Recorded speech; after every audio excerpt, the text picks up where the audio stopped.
Temperature in the mid-80s. Gorgeous weather for this season opener in Norman. Oklahoma and UTEP. UTEP won the toss, deferred to the second half, so we get a chance to see Oklahoma's offense right away. Off we go from Norman. And here comes the Kentucky transfer, Jeff Badette, popped at the 24. That's where Oklahoma begins. And we go down to Bruce Feldman. Joe, one of the first calls Lincoln Riley made after he became the head coach was to his old mentor, Ruffin McNeil.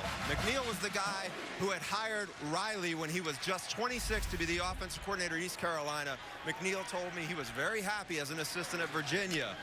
But when Riley called, it was an offer he could not refuse. He said when he was my offensive coordinator, he turned down 3 or 4 jobs to stay with me. One of them would have paid triple that what I could pay for him. That's loyalty. Lincoln's the only person I would have left Virginia to go work for. And at 33 years old, he takes over the program officially today. Sooners begin from the 24 with an Abdul Adams run, and he's got a seam for a first down to the 40. The sophomore out of Landover, Maryland, the first running back to get a touch, and this is part of the question. How do they replace Pirine and Mixon? A lot of production moved on to the NFL. Pirine, Mixon actually here today at the game. You got to figure out who that bell cow is going to be in the backfield. Back to him again. He's got a gain of 2. It'll be 2nd and 8. 70% of their offensive yards gone. You got Mayfield, you got the offensive line, but we're going to meet some new guys as this season rolls onto the skill spots. In particular on the outside at wide receiver, someone has to replace D.D. Westbrook, who was just unbelievable last year winning the Blitnikoff.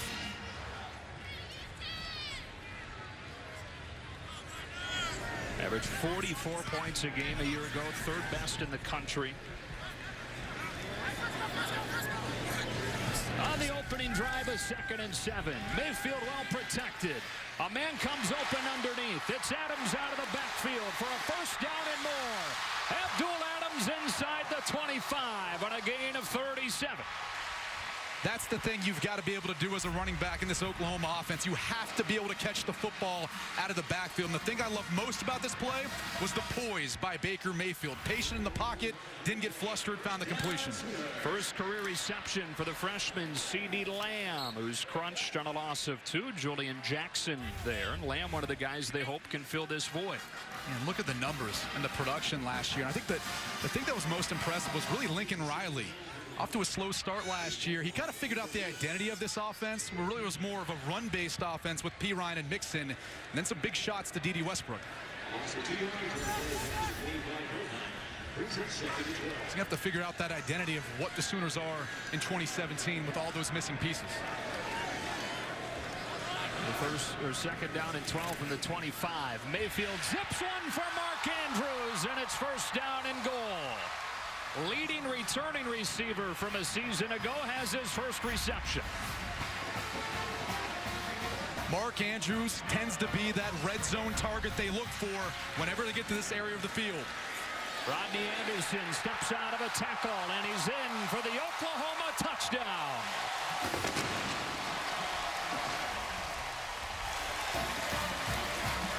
And this is about as easy as it's going to get. You look at the size advantage that Oklahoma has on that offensive line. 5 returning starters. They're going to be able to bully this UTEP defensive front. Very similar to last year, a very efficient drive. Saw that from Baker Mayfield last year, setting record in the FBS for efficiency as a quarterback. Austin Seibert on for the extra point. And just like that, Oklahoma breaks the scoring seal. 1:16.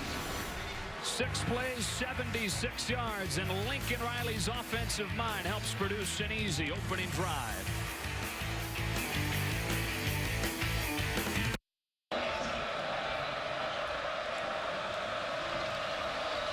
Seven 0 Oklahoma in the blink of an eye. And UTEP set to get it for the first time. And out to the 23-yard line goes Keenan Foster. Now comes Ryan Metz with his UTEP offense. Took over the starting job for the final 6 games last year, and they were a totally different offense once he did. Yeah, 3-3 down that stretch, and really, when you look at what Ryan Metz is going to be asked to do today, he's got to control his emotions. This is the biggest stage in any game that he's ever started as far as the crowd and all the external environment. He cannot really pay attention to that. He's got to focus in and do his job. And finally, he can't turn over the football. I mean, you can't give Oklahoma any more opportunities. We saw how that last series was so easy for the offense. Junior from El Paso, Texas. They say he's grown into this job. They're really excited about where he's at coming into this year.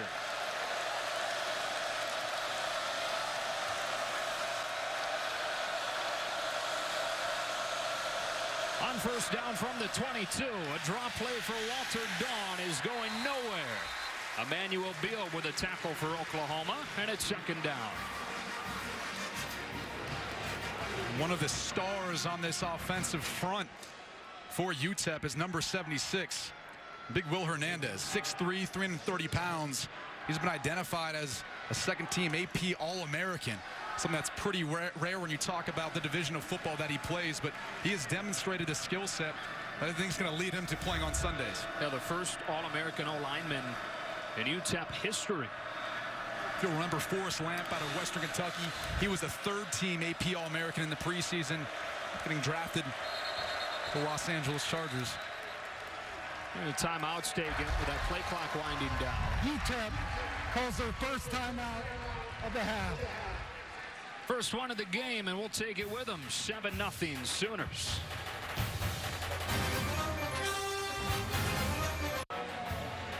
Fox College football presented by Volkswagen is sponsored by Progressive Insurance, handing off big savings to you, and by AT&T. We had a chance yesterday to go through these new Oklahoma facilities. It's like we're in a spaceship in there.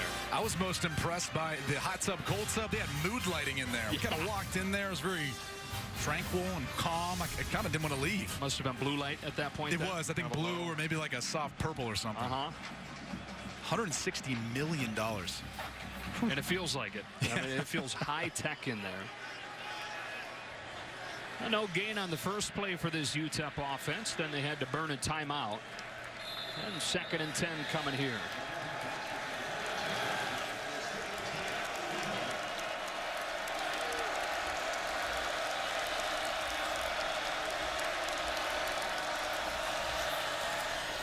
Outside they go to Terry Juniel, who had the best camp of any of their wide receivers. Keeps the legs turning to the 30 and makes it a 3rd and short. The UTEP offense is going to keep you honest. They're going to motion. They're going to shift. They play more of a pro-style offense. I've already seen Ryan Metz under center more than we'll probably see Baker Mayfield all year. And that's kind of something that I think head coach Sean Kugler wanted to do because he feels like there's clearly a gap in talent between the two teams. But they can have a schematic advantage as far as how they formation and how they move before the snap of the football to try to gain an advantage, at least at the space on the field that they have. And there's Sean Kugler coaching at his alma mater in his 5th season as the head man.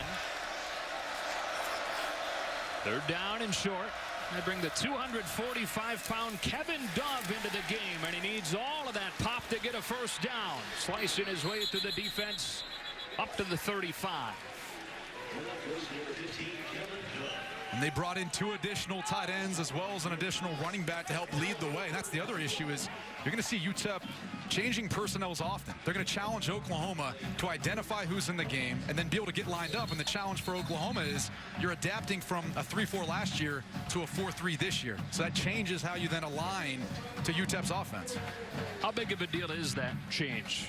I think it's a pretty big deal in the sense of what your assignments are, you know, especially for the big guys up front. You know, guys like Matt Romar, number 92, or number 90, Neville Gallimore. I mean, those guys are going to be challenged with trying to be penetrators getting upfield as a... Yeah, Matt Romar just came off with an equipment issue.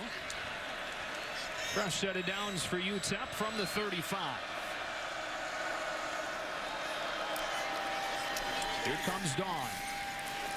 And Walter Dawn, not much room, running behind that offensive line that very clearly is the biggest strength of this team. And last year, paved the way for one of the best running backs in the conference in Aaron Jones. But he's gone. So a lot like Oklahoma having to replace a lot of skill position players. UTEP having to deal with the same thing, especially at running back.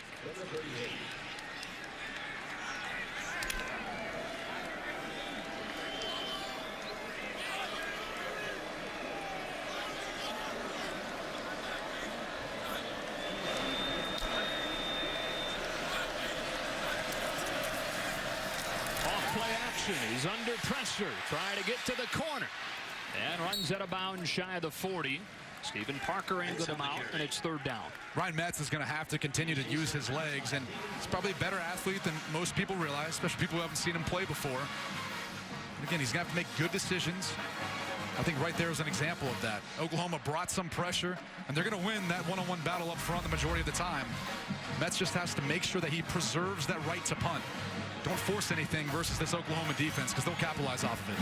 And they are really taking their time between plays. This is no mistake. You mentioned how often they shift before the plays, so you see this normally, but especially against Oklahoma, I don't want to give them any more time with the ball than they have to. They just barely get it off. The twist is picked up. Metz trying to turn the shoulders and find a man, and he does for a first down. First down reception for Warren Reddix, and the Miners have converted both third downs on this drive.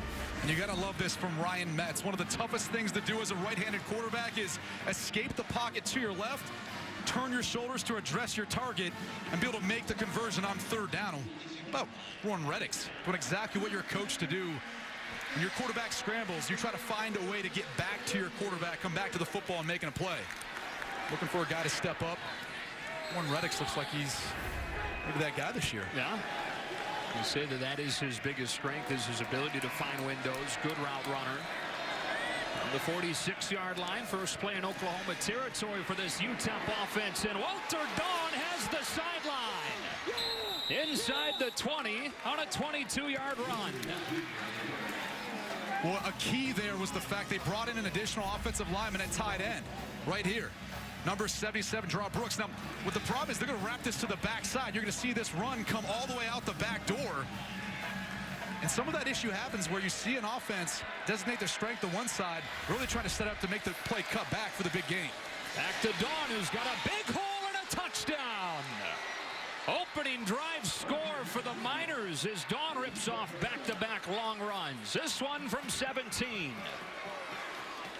Right up the gut. We talked about left guard Will Hernandez, second team preseason All-American. Their center, Darren Gaywood, he's not too bad either. He's a second-year starter at center, and those were the guys really helping to pave the way to create those holes in the interior of the defense.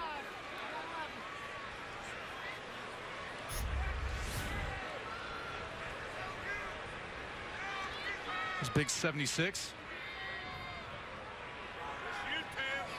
You can see him so big, so powerful. One of the biggest things was continuing to work on his technique, keeping those hands inside to have control of his defender.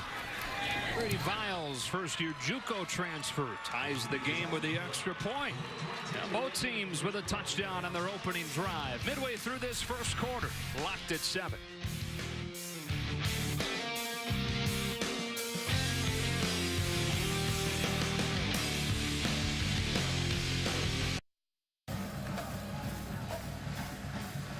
Sean Kugler played his college ball at UTEP. 7 wins and a bowl trip in his second season, but only 9 wins total over the last 2 years. This season off to a pretty good start with the 8-play, 78-yard touchdown drive. They've been in a little bit of a transition. Offensive coordinator Brent Peace, this is his second year, so they're looking for strides there. I think we saw that in the second half of last season from UTEP, and really defensive coordinator Tom Mason, he's in his second year as well. So that's kind of part of the troubles I think they've seen at least last year. Jeff Bennett takes a knee. Oklahoma will start at the 25. Time for a game break. We say hello to Sam Farber. Maryland is working on an upset of number 23 Texas over on FS1. Jake Funk with a 12-yard touchdown run. That makes it 51-34 Terrapins. Not the start to the Tom Herman era Texas fans were looking for. They trail with just about a minute left. All right, Sam, and you know Oklahoma fans see that and like it, but for the perception of the Big 12, that is not good. I think we all knew that Texas was going to go through a bit of a transition. Anytime you have a new head coach, regardless of the talent that you have, and really for Maryland and DJ Durkin, the success they had last year and the way he's recruited, I think we're starting to see now the fruits of his labor. Baker Mayfield perfect on that first drive as they march down the field in just 6 plays. The 25 off play action. Lets it go over the middle. Mark Andrews has his second reception, and he stays on his feet to the 45. 20 yards for an Oklahoma first down. The thing you got to love about Baker Mayfield is really his makeup as a quarterback. He's incredibly accurate, completed about 70% of his passes in his career. He's tough, whether he's throwing from the pocket or running the football, and capitalizes in chaos. When things break down, he's at his best.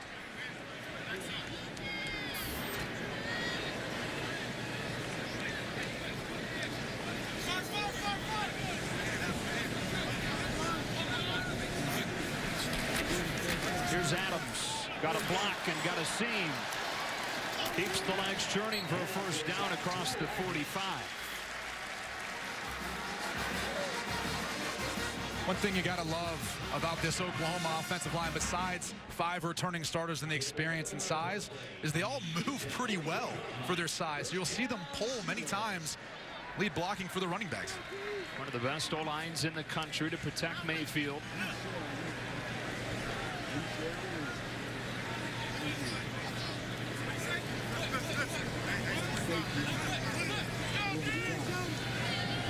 He's the defense, calls the play. It is another handoff to Adams. It's the same play, and it's the same result. Nice solid gain for the sophomore.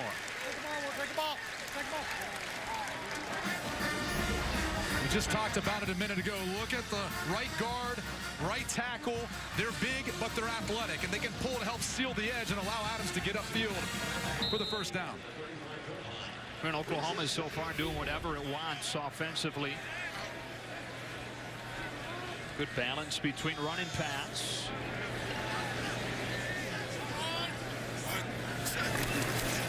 They keep it on the ground and get a first down for Rodney Anderson behind this offensive line. Talked about that size a minute ago. Big Orlando Brown, number 78. He is a mammoth of a human being. 6'8", 337 pounds, and he's actually lost some weight. They feel like he's in much better shape than he's ever been here before at Oklahoma.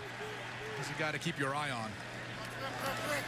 Big 12 offensive lineman of the year a season ago as a sophomore.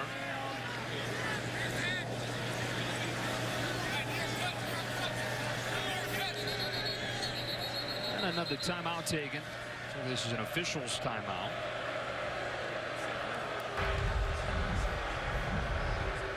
Will the fans please refrain from throwing foreign objects onto the field? Reggie Smith, head referee today. It's been tossed out of the student section over there. Talked about the size of the offensive line. Look at it compared to Baker Mayfield. It's kind of hard with those big guys in front of you to see over them, but he really does a good job of finding throwing lanes. Good to play from the pocket. First career carry for Marcellus Sutton, who they have high hopes for. First-year junior college transfer, who was originally recruited by Lincoln Riley at East Carolina, but one of the guys vying to replace Pirine and Mixon. The way he was described as, he runs angry. Some people told me they kind of reminded him of an Adrian Peterson back when he was here as far as the running style, the way AP used to run.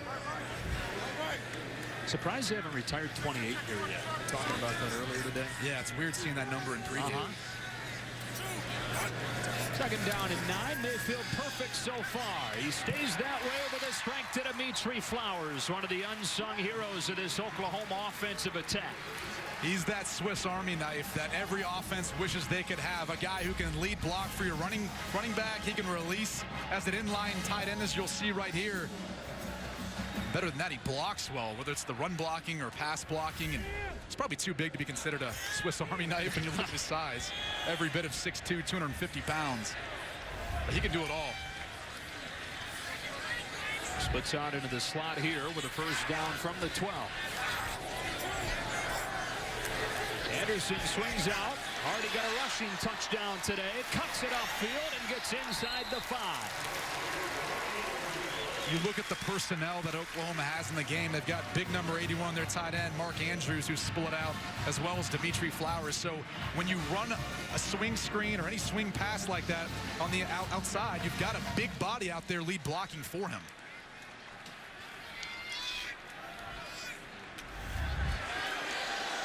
Mayfield already over 100 yards, has completed all 6 of his throws.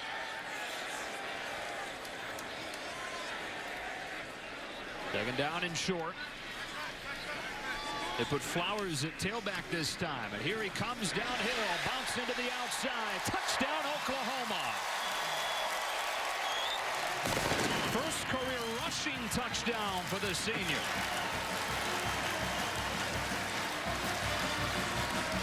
Big number 75, right guard Drew Samia. He was the guy, once again, pulling, leading the way. The big fella. Provide Dimitri Flowers, who reads the block perfectly as he turned the defender inside for his first career touchdown. I mean, you got to love Dimitri Flowers as far as what he brings this offense. And Lincoln Riley said he might be the smartest guy we have on the offensive side of the ball. Had 8 receiving touchdowns over his first few years, but that is his first one on the ground. Another nice drive for the Sooners. 8 plays, 75 yards, and Oklahoma's back in front.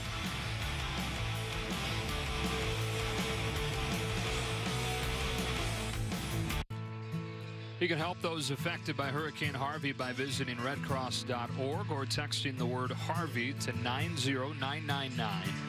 And by doing that, make a $10 donation that enables the Red Cross to respond to and continue helping these folks recover from that awful disaster. What's J.J. Watt up to? Have you checked that lately? $16 million the last I saw. Is that what it's at now? Unbelievable. Been awesome to see everybody kind of coming together to help out. But keep doing it. 3 drives in this game, 3 touchdowns. Austin Seibert, 3rd year in a row, handling all of the kicking duties, sends it away.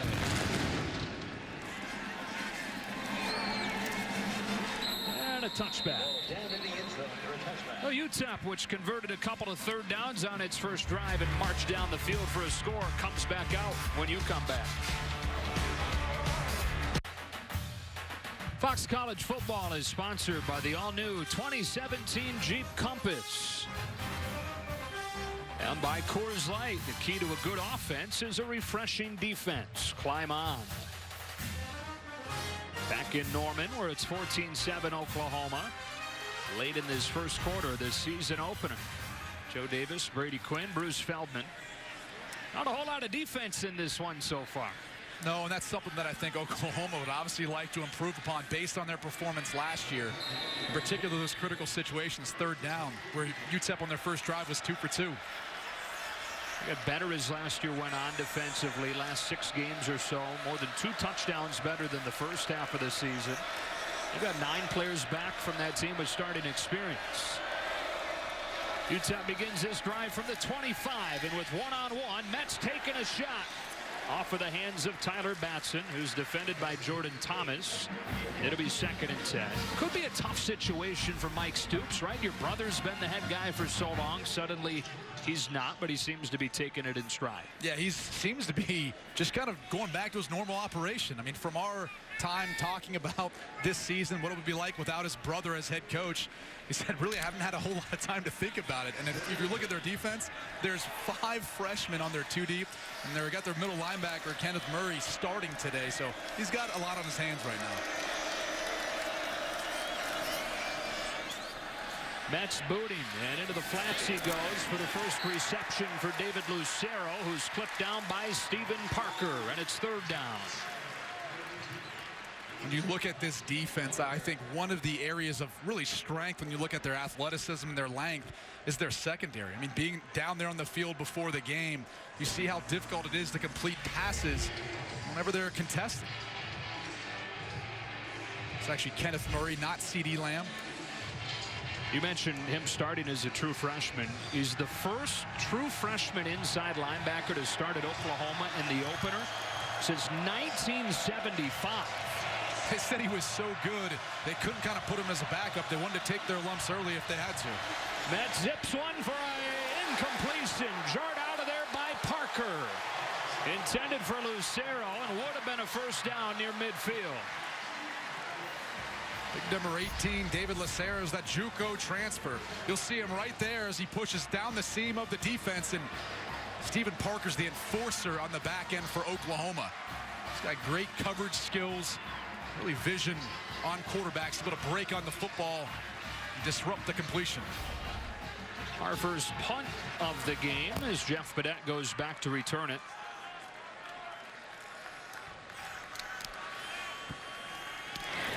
Evan Luna shanks one. Bounces to Badette.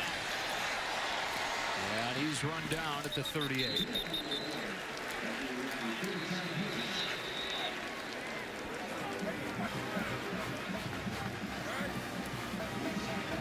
And Jordan Parker, one of the corners for this Oklahoma squad, yet to get up.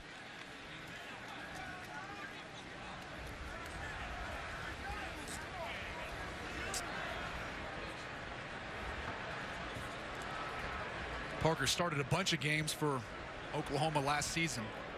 Sophomore Parnell Motley had beat him out for that starting cornerback position, but he was still going to get a lot of playing time this year, especially when they go their nickel personnel, where they've got that third cornerback on the field.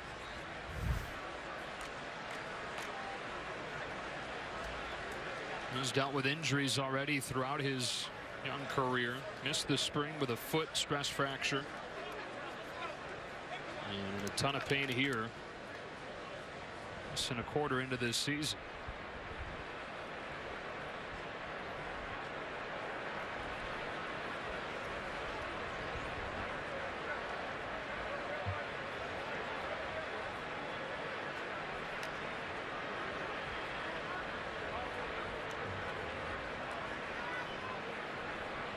I'm going to take a quick break. Be back in a moment.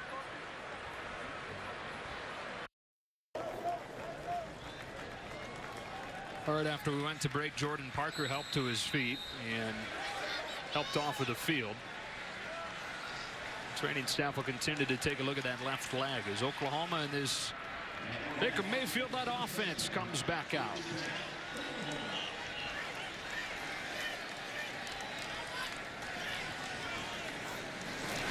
Drive begins with a Marcelius Sutton run, and he hits the hole hard for a first down to midfield. Watch this hole on the left side of the offensive line. Look at the big boys. That's Cody Ford, former starter, and again, Orlando Brown, number 78. And look at that. Drive a truck through there. Play action. Mayfield able to evade one rusher, and on the move he hits Jeffrey Mead for another first down. This is one of the guys they think could have a big year stepping into the void left by Westbrook. He's got the size and he's flashed the ability to do so. He just needs to do it on a more consistent basis, but clearly you can see as Mayfield got out of the pocket, Mead was the guy he was looking for. 6'5", such a good-looking target out there out of Tulsa, Oklahoma. His first catch of the year makes it first down at the 39. Mayfield points out a corner blitz. Changed the coverage. They changed the play with a handoff to Sutton for 9. And Oklahoma right now gashing this UTEP defense. So Baker Mayfield changed the play because he saw that corner blitz, but then UTEP changed their call. They actually blitzed from the other side. Unfortunately, it created a seam in the backside they were able to capitalize on. Second and short. Sutton again popped in the backfield. That's Devin Cockrell, the most experienced player on this minor defense, dropping him for a loss of 3. And the hardest hitter on this defense, at least from the coaching staff. You'll see him right there. Call this shooting your gun. When you're able to identify the gap you think the ball's coming to and firing through to make the tackle. There's some good players on this defense. Yeah. I think the hardest thing for them is really just adjusting to a new defensive coordinator last year in Tom Mason and really a new scheme. A lot of times you recruit kids to fit certain positions on your defense, and some of these guys were recruited to be a different defense than what UTEP's been running the past couple of years. Taking Parker back to the locker room. Here's his screen. Andrews breaks an arm tackle. but it can only break one, and Nick Needham pulls him down 3 yards short. It's 4th down. You make the case it's the first big decision for Lincoln Riley in his early head coaching career. It appears they will go for it. It's got to be one of the nice things, right? You don't have to answer to Bob Stoops anymore. You can decide if you're going to... Well, I wonder if it's part of it is with Austin Seibert, who struggled a little bit, in particular from this distance when you look at not making a field goal past 40 yards last season. It'll be 49 from here. Instead, they go on 4th and 3. And a timeout. UTEP calls their second timeout.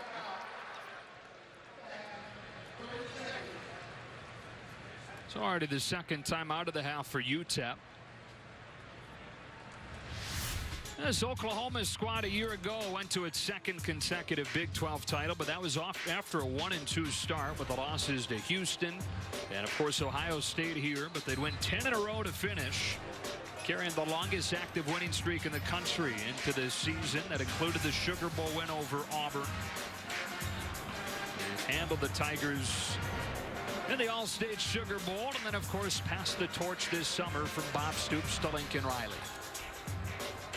I think one of the factors in the slow start was, D.D. Westbrook, their outstanding wide receiver, a nagging hamstring injury, and really this offense didn't find its flow until after the first 4 games of the season, becoming more of a run-dominant team. They empty it out for 4th and 3.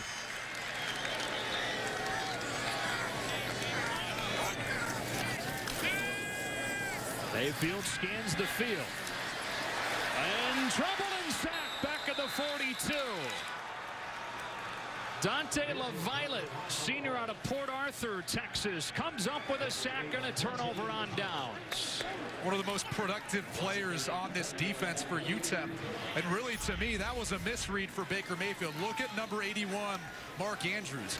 He runs a little return route. See how he comes inside, comes back out. He's wide open. Give him the football for the completion and the first down, but Mayfield had his eyes to the left side of the field, did not see it. Kind of surprising because Mark Andrews is really the guy, I think, on 3rd down and in the red zone. Baker Mayfield should almost be always looking at as his first read. Hard guy to miss. Already NFL tight end size. We heard about it in our pregame show, too. They talked about how many catches resulted either in first downs or touchdowns for Mark Andrews last year. Didn't have as big of a role as they would have liked down the stretch. Really hoping to incorporate him more this year. First quarter coming to a close. Mets throwing the slant, and Eddie Sinegal with his first reception of the season, bringing this first quarter to a close. UTEP hanging in. First game under Lincoln Riley here in Norman, and after a quarter, the Sooners in front, 14-7.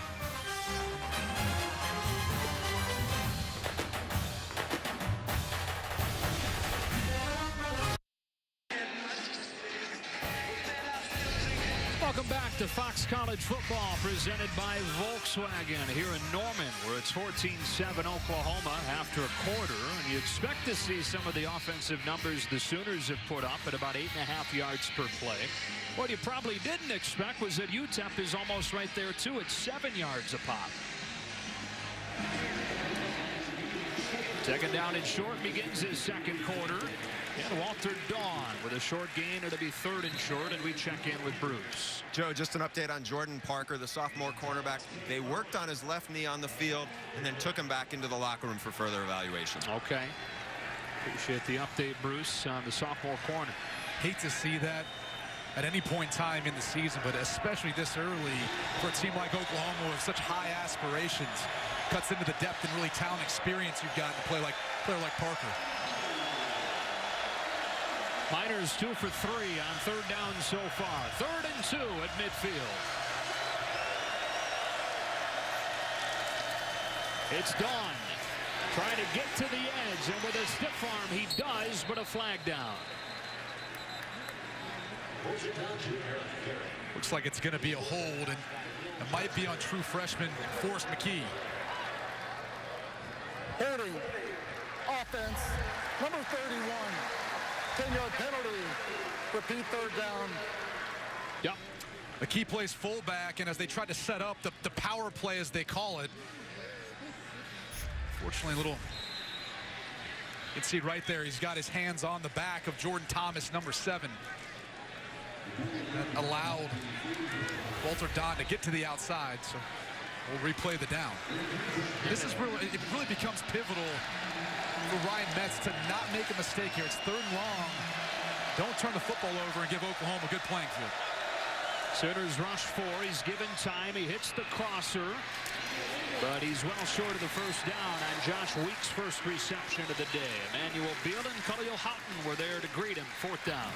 And that's a good decision. Oklahoma dropped back into coverage. There really wasn't anything downfield. Take your completions, take the additional yards, just adding on yards to the punt, and play the field position battle.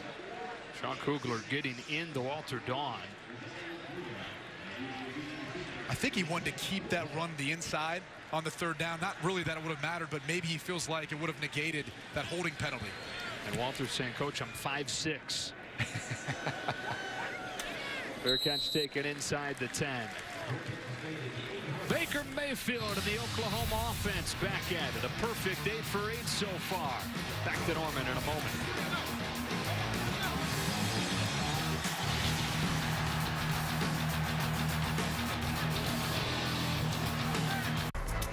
I just really couldn't let myself believe that it was real. And so when I got that call and went over and found out that this is indeed real, it was emotional. It was. The Muleshoe, Texas boy, Lincoln Riley, small town in West Texas, head coach at Oklahoma at age 33. Turn 34 on Tuesday next week.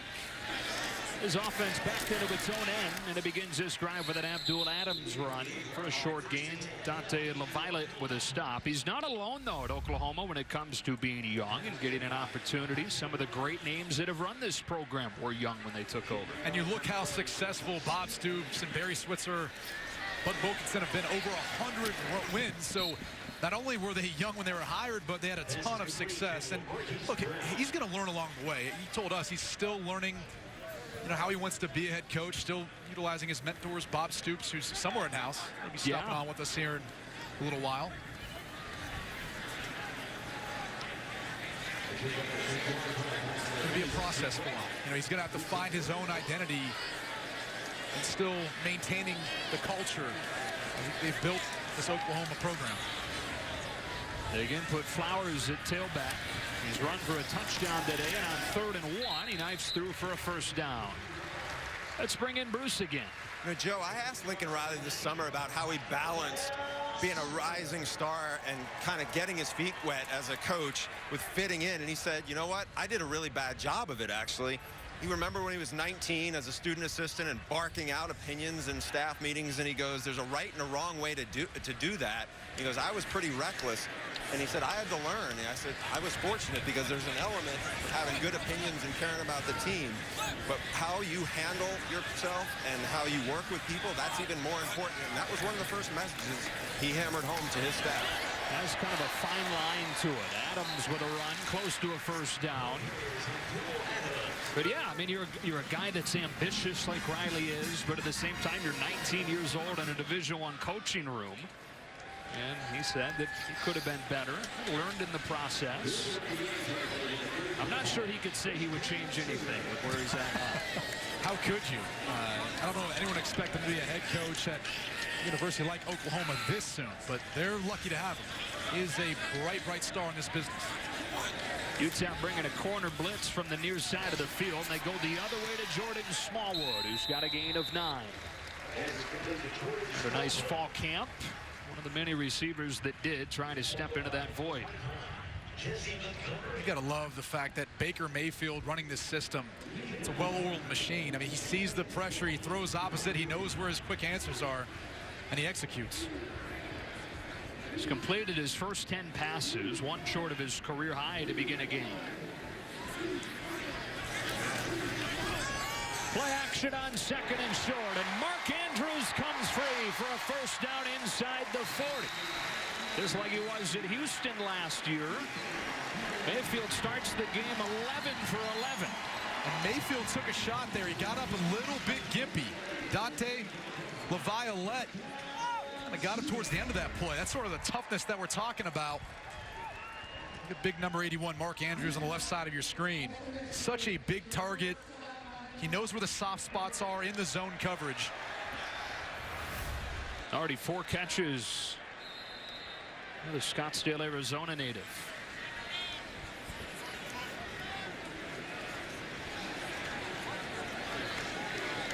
Sooners on the move, and a drive that started back inside their own 10.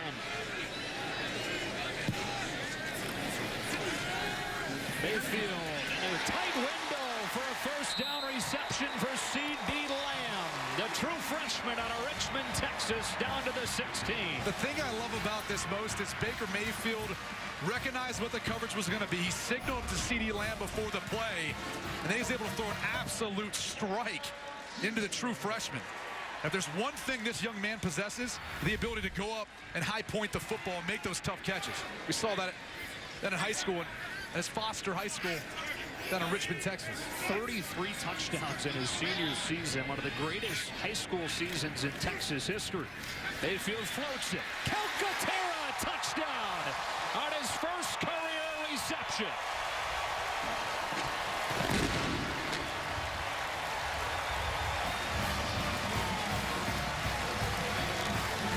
The true freshman out of Santa Margarita, California. He's 6'3", 230 pounds, and he can really go up and get the football. Baker Mayfield obviously realizing the size difference between number 27, Devin Cockrell, and Calcaterra. Who is Mark Andrews' backup at this point, but they have high hopes for him. Already getting involved here in his first career game. What a luxury. Nice little 1-2 punch with both tight ends in the game at the same time.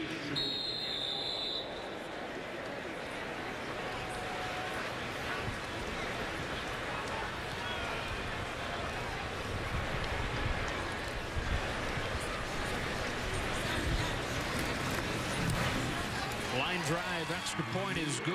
They go 92 yards in 3 minutes and 18 seconds. Grant Calcaterra with his first career touchdown, and Oklahoma leads it 21-7. Fox College Football, presented by Volkswagen, is sponsored by Allstate, official protector of college football fans. Back in Norman, one of the great places to take in a college football game. And Baker Mayfield so far, perfect. 13 of 13. That's a career best start to a game. And when you hear that passing efficiency record and quarterback rating, people probably don't know how those are comprised of, but it starts with your completion percentage, obviously your productions and yards and touchdowns. And what it really means is he's just playing a lot of good football right now, to put it simply. I think one of the fascinating things about him is how many downfield shots he hits, while at the same time being so efficient, being so accurate. I think it's his mobility. You know, he buys more time, so he really can wait till those guys get open. Doesn't have to rely on anticipation. This is a touchback, gives us time for a game break. Hello again, Sam Farber.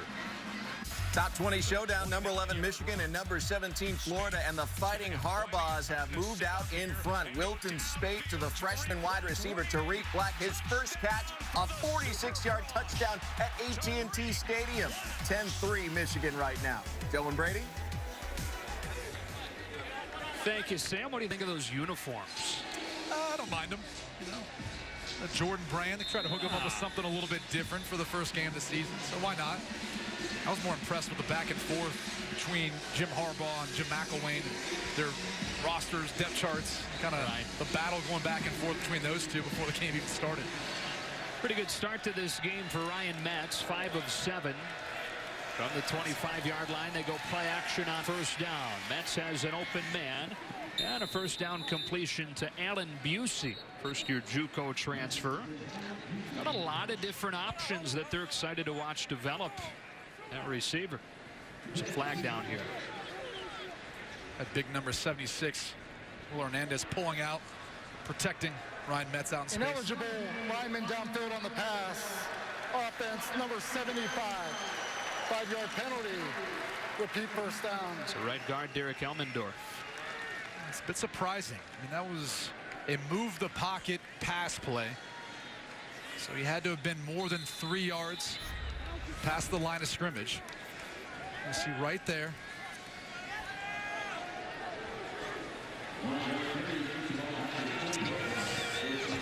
I I mean, he's about right there, but unfortunately it's because he kind of got thrown by Matt Romar a little bit. Yeah. It wasn't as if it was playing to his advantage. Letter of the law, Brady. First down 15. Against a four-man rush, Metz has time to step into the pocket, down the sideline and incomplete over the head of Kavika Johnson. Good coverage from Robert Barnes. And Will Hernandez getting into it a little bit with Matt Romar. There's a flag on this play, and it looked like there were some extracurriculars going on.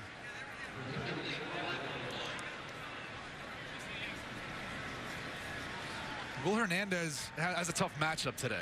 You look at Matt Romar, number 92. You look at number 90, Neville Gallimore. I mean, both of those guys, very tough to go up against up front. Stout, strong at the point of attack. Good challenge for him, and I think for all those NFL evaluators that are out there looking at the senior, they're going to be looking at this game as maybe an indication of what he's going to look like at the next level. Sean Kugler said he's their hardest working guy. He's their toughest guy, strongest guy in the program. Here's a call. After the play, personal foul, unnecessary roughness, defense, number 92, 15-yard penalty, automatic, first down. And so it is on Romar. And here's a shot of them battling. You see number 76 engaged with number 92. Hernandez trying to keep his hands on the inside. Look at him continue to fight. Oh, there's a shot to the helmet, though, by Matt Romar, and they're going to throw a flag every time they see something like that. Well, this is good preparation for Matt Romar. Because I'll tell you what, when they have to go to Columbus, Ohio, and take on the Buckeyes next week, he better be prepared for a battle. Kevin Dove comes in the game at running back, and the bowling ball straight ahead for 2 or 3, and down again to Bruce Feldman. You guys aren't kidding about this guy's potential. When I talked to an NFL scout on Wednesday, they said Will Hernandez was the top-rated guard prospect in the country. He's got an interesting rise to stardom here because as a sophomore in high school, he was ready to give up football and work construction. His old high school coach, Bill Froman, told me he said he had to beg Hernandez's parents to let him play one more season, and he's really taken off. Had grades issues. USC and Arizona tried to get in on him, and UTEP hung with him. He qualified late, and here he is. This is the headliner of this UTEP squad. There is a flag down as Lucero has that one sneak by him. A little bit sloppy midway here through the second. Well, Metz had to get rid of the football there. He had Caleb Kelly right in his face on that boot. Lucero's got to get a little better feeling. The JUCO transfer, he's still developing that chemistry with his quarterback. But Kugler is a fiery dude, isn't he? Big dude. I saw him working out in the fitness room at the hotel. I understand the same hotel, and he was getting after it, man. Did you guys compare arms? No chance. No.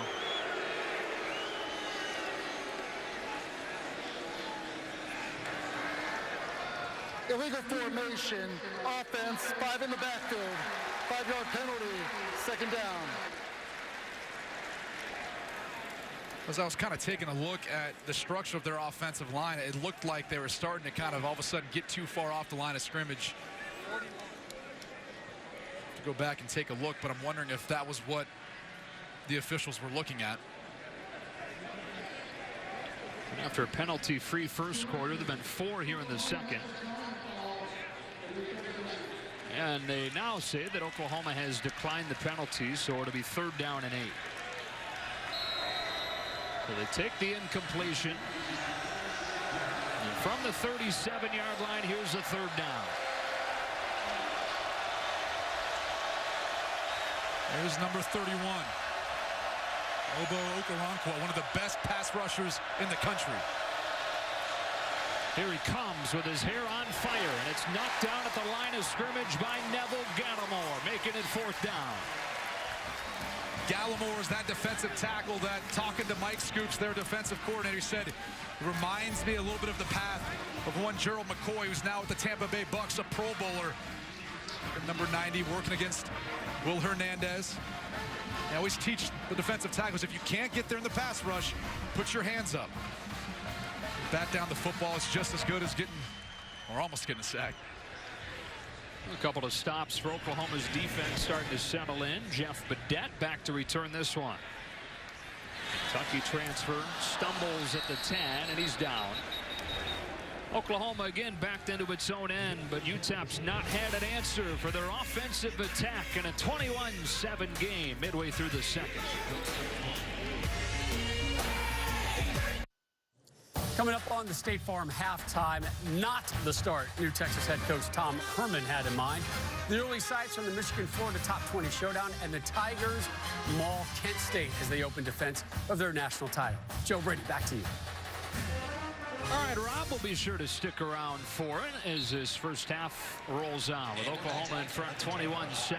Speaking of rolling, Baker Mayfield 13 for 13 to start. The true freshman Trey Sermon in the game for the first time takes the fake, and Jeff Badette takes the throw and gallops his way to the 30 on a gain of 20. Kentucky transfer, more than 20 yards a catch last year, one of the best in the country in that regard. And he has elite speed. That's why they try to get him the football on those quick wide receiver screens out in space where he can take off for the big gains.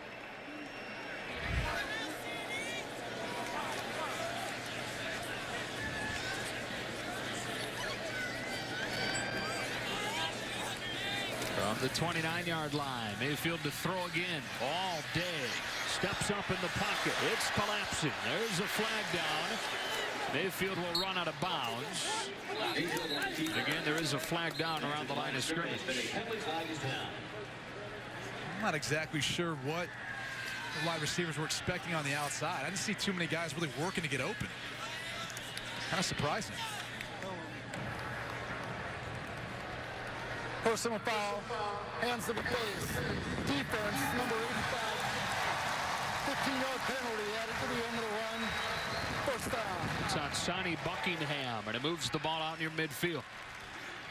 And Mayfield continued to stay patient in the pocket, but they had 3 men out in the routes, and no one really looked like they were working to get open. Take a look. Look at all 3 guys on the outside. It's kind of running off, but no one's really working to get back. Maybe Mark Andrews, but at that point, Baker Mayfield had to step up and move in the pocket. I think he got his eyes off of him. On the 44, Mayfield again looking to throw off play action. A deep ball for Jeff Badette is underthrown. Still caught at the 5, and it's first and goal. 51 yards to Badette. This was a shot play all the way to number 2, Jeff Badette, trying to get him up on a safety with his superior speed, but the ball's underthrown. The thing you got to love about it, though, is the ability of Badette to stop his feet, come back up, try to make a play on the football, and he comes down with the ridiculous catch. Over Kahani Smith, first down and goal for the Sooners. This is that area of the field where they like to try to throw to number 81, Mark Andrews. Already 4 receptions today. On first and goal. Mayfield throwing. There he is. Mark Andrews, touchdown Oklahoma. Good call, Brady. It's so tough to defend. With the rules in college football where you've got 3 yards of cushion where a lineman can be downfield, when you get in that area of the field, you can utilize this play action pass that as a tight end, you can block and then release downfield where everyone sucks up on the run play. It's stealing. He was due in his career. He's got a touchdown every 4 receptions. His first one of this season comes on his 5th. Oklahoma clicking on all cylinders. Baker Mayfield has matched his career high with 16 consecutive completions to start the year. Fox College Football is sponsored by Mitsubishi Motors, a century of innovation. And by Geico, 15 minutes could save you 15% or more on car insurance. Gorgeous day here in Oklahoma. Temperature in the mid-80s. And Lincoln Riley's head coaching debut off to a good start, a 28-7 lead. His offense has scored on all 4 possessions, and his quarterback hasn't missed yet. Unbelievable, the quarterback play we've seen in the state of Oklahoma this week. You had Mason Rudolph of Oklahoma State. He was 28-24, 300 yards, 3 touchdowns, and a rushing touchdown. Baker Mayfield said, okay, I'll do you one better. I haven't had an incompletion yet in this game, and not even out of the first half. So, I mean, both of these guys, I think, are legitimate Heisman contenders, and I think it's pretty cool to see where both programs are at. Bedlam should be some party this year in early November. Could have a couple of additions. Who knows? Teams could meet up in the new Big 12 championship. Seibert's kick, not a good one. Out of bounds. Now, Baker Mayfield, you mentioned the 16 for 16. That's too short of an Oklahoma record. And you look at how he does it. He was patient there in the pocket, finds his outlet, and checks the football down. Then it's off of the play-action pass down to seam to this big tight end, Mark Andrews. And, yeah, he's not afraid to throw up some shots either. Calcaterra got in on the action. We just saw Jeff Badet on the last drive. That's the thing about Baker Mayfield within this offense. He's kind of asked to do so many different things, whether it's keeping the football in the zone read or the play-action pass game or get the ball out quick. Some of the quick screens to the outside, and he manages it and handles it flawlessly. Drive after the penalty starts at the 35. Ryan Metz. And it looked like the clock had run out, and it had. A delay of game on the first play of a drive. How's that happen? That's the tough part. That's what happens in your first game of a season. Delay of game. Offense. 5-yard penalty. It's first down. Well, for more on Baker Mayfield, let's go down to Bruce Feldman. Guys, Baker Mayfield still has that edge that has made him the player he is. This summer, he was asked if getting arrested in Arkansas may have hurt his chances for winning a Heisman. He just kind of shrugged his shoulders and goes, well, it's not going to hurt my chances at winning a national title. I mean, probably true about that. First down 15 from the 30. Here's Walter Dawn spinning his way in the wrong direction with a flag down. And Dawn down on a loss of 5. Parnell Motley with the tackle.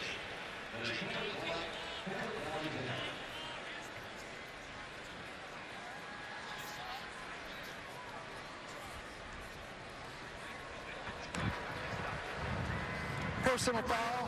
Hands to the face. Defense number 92.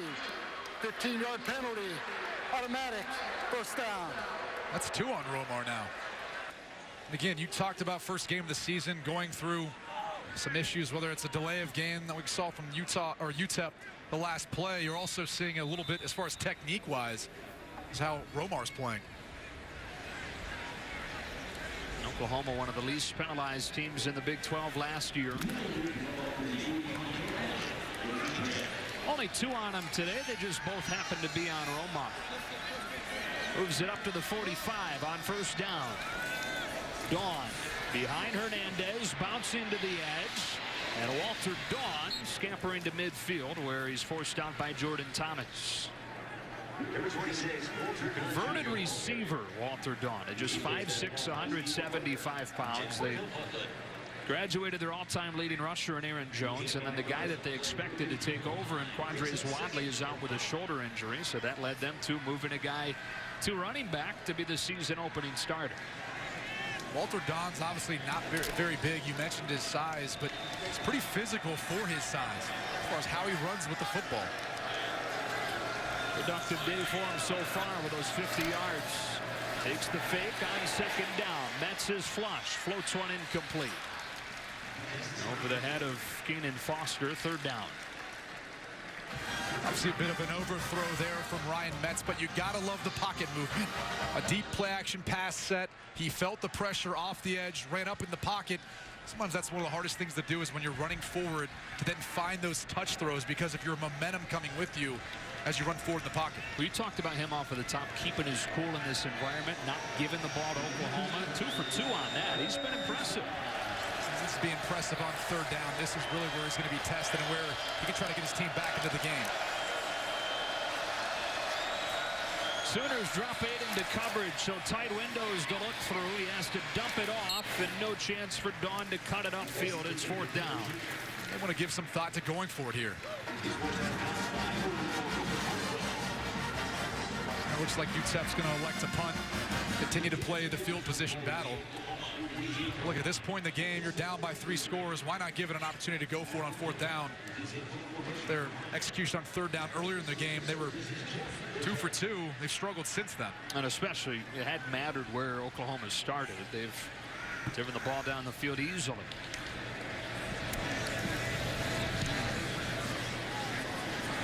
The dat signals for a fair catch.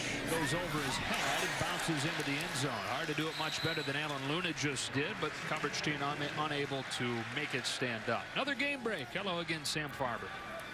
Number 11 Michigan was up 7 on number 17 Florida at AT&T Stadium, but the Wolverines starting to throw some picks here. C.J. Henderson taking this one 41 yards for the score. That less than 2 minutes after another Florida pick six. Hooters down 10 players due to suspension. They're up 17-10 on the scoreboard. Yeah, that Florida team may be missing some players, but they do not lack talent, in particular on the defensive side of the football. They've been a solid defensive team under Jim McElwain. Oklahoma 5 drives, 4 touchdowns for him. Beginning from the 20-yard line. Baker Mayfield 16 of his first 16. Too short of the school record for consecutive completions, regardless of to begin the game or not. A hole off the right side for Trey Sermon. True freshman for a gain of 8. He's out of Marietta, Georgia, was one of the nation's top recruits, and like you see so many guys do in this day and age, was an early enrollee. And he's the biggest of this running back group. He has some nifty feet. He can make some moves. A little space. Rodney Anderson comes in, runs for a first down, tackled by Alvin Jones. Well, Anderson, a good story in that he is finally healthy after dealing with so many injuries the last 2 seasons. Missed all of last year with a broken neck that he suffered during fall camp. Had him in a neck brace for 3 months. Missed almost all of 2015 with a leg injury. Suffered that on his first career carry in that game at Tennessee. Up at 22, Mayfield steps into a collapsing pocket and heaves it downfield for Marquise Brown. It's incomplete. Good coverage, Kalon Beverly. 2nd and 10. Well, Mayfield was trying to work towards number 17, Jordan Smallwood. You're seeing him looking to his left. He starts to come back to the right as he scrambles up into the pocket, decides just to take a shot, and he's got a strong enough arm to stretch the field. And very questionable there. Yeah, it should have been interference. The defender never really looked back to make a play on the football, and I think there might have been enough contact there where he could justify throwing a flag. First time we've seen him take a shot for Brown, who is first-year junior college transfer, who has a ton of speed. Mayfield keeps this one. Dancing around, trying to make something out of nothing, and does at least get past the line of scrimmage, pushed out by Cockrell. Maybe trying to do too much there? Yeah, I don't think that was the read. You know, unless it was a design keep, he should give that football in that zone read scheme. His key went with him, and that's why he had to redirect field and come back where the running back was supposed to go. Got 2 yards, 3rd and 8 in the closing minutes of this first half.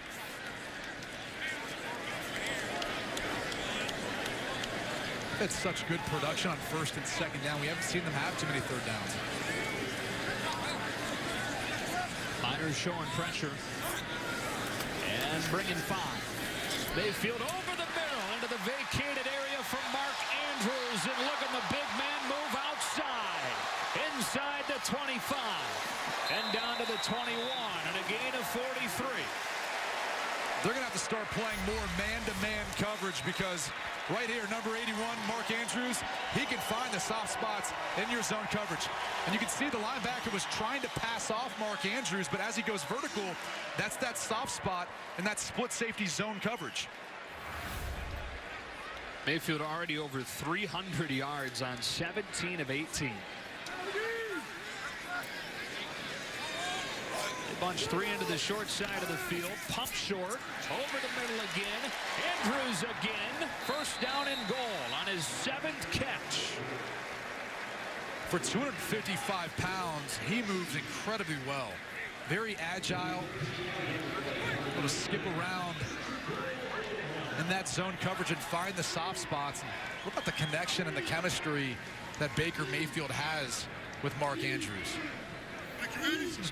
Right when he's out of the break, I mean, the ball's coming. Already almost a quarter of the way to his receptions total from all of last year.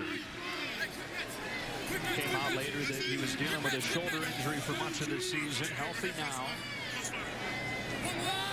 But that's the motion man. Straight ahead, Rodney Anderson for a short gain. Well, if there's one guy that's flashed in this UTEP defense, it's number 27 safety Devin Cockrell. He came up to make that stop. If not for him, that's a touchdown.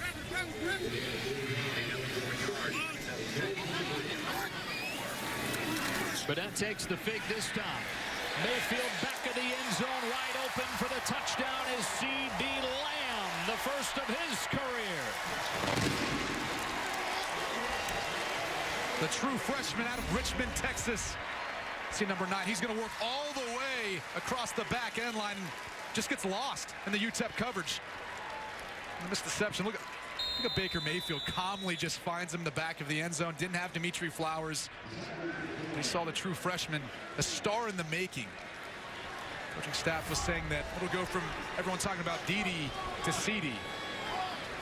And remember, going into last season, everyone was wondering how they would replace Sterling Shepard's production. Nobody necessarily saw Westbrook doing what he did.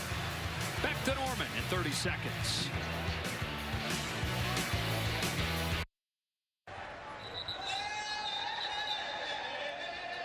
C.D. Lamb certainly doesn't look like a true freshman. He's got his first touchdown.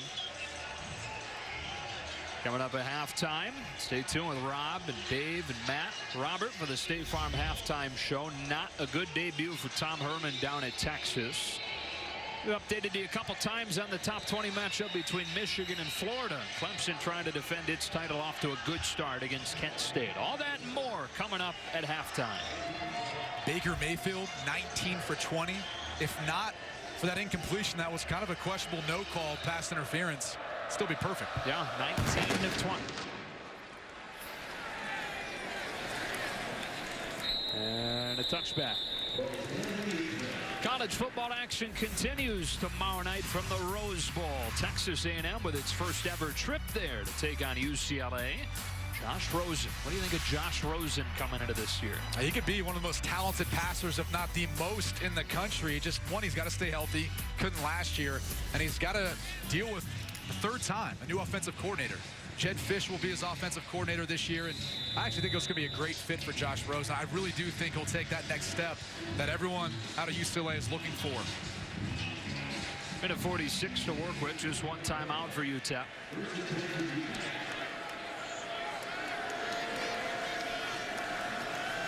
On first down, Mets. Brady Sinegal, who's quickly tackled. We go down to Bruce.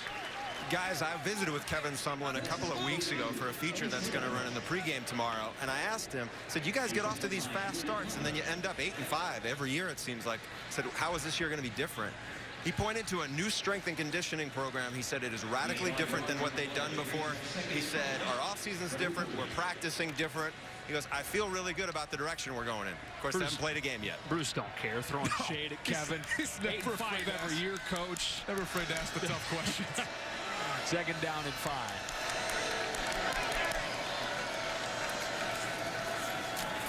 That's over the middle and incomplete behind Kavika Johnson. It's going to be a late hit on Caleb Kelly.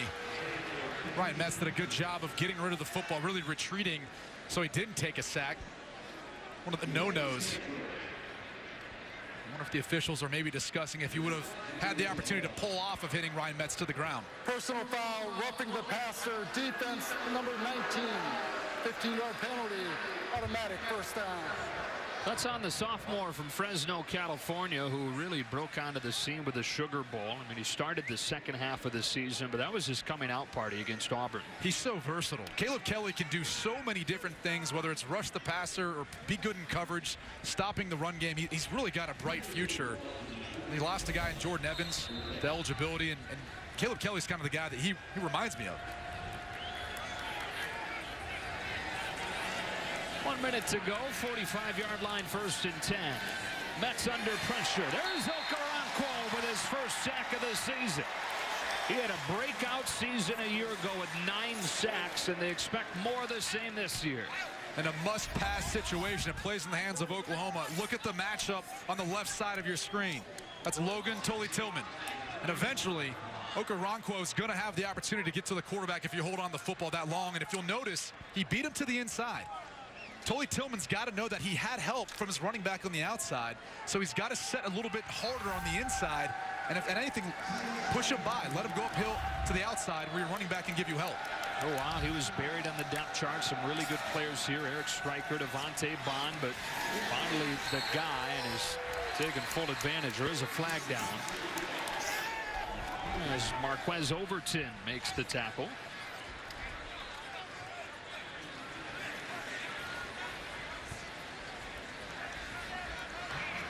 Illegal formation offense. Number 77 was lined up in the backfield. The penalties decline. 3rd down. That's Gerard Brooks, number 77. And what's happening is these linemen know how fast the Oklahoma defensive front is, so they're trying to give themselves help by playing further off the line of scrimmage. So when you get a look down the line, it looks almost like a V formation. That is going to do it for this first half. Oklahoma's offense really impressive, especially Baker Mayfield. 35-7 after a half in Lincoln Riley's head coaching debut. Rob Stone and the guys in L.A. take it away for the State Farm halftime show.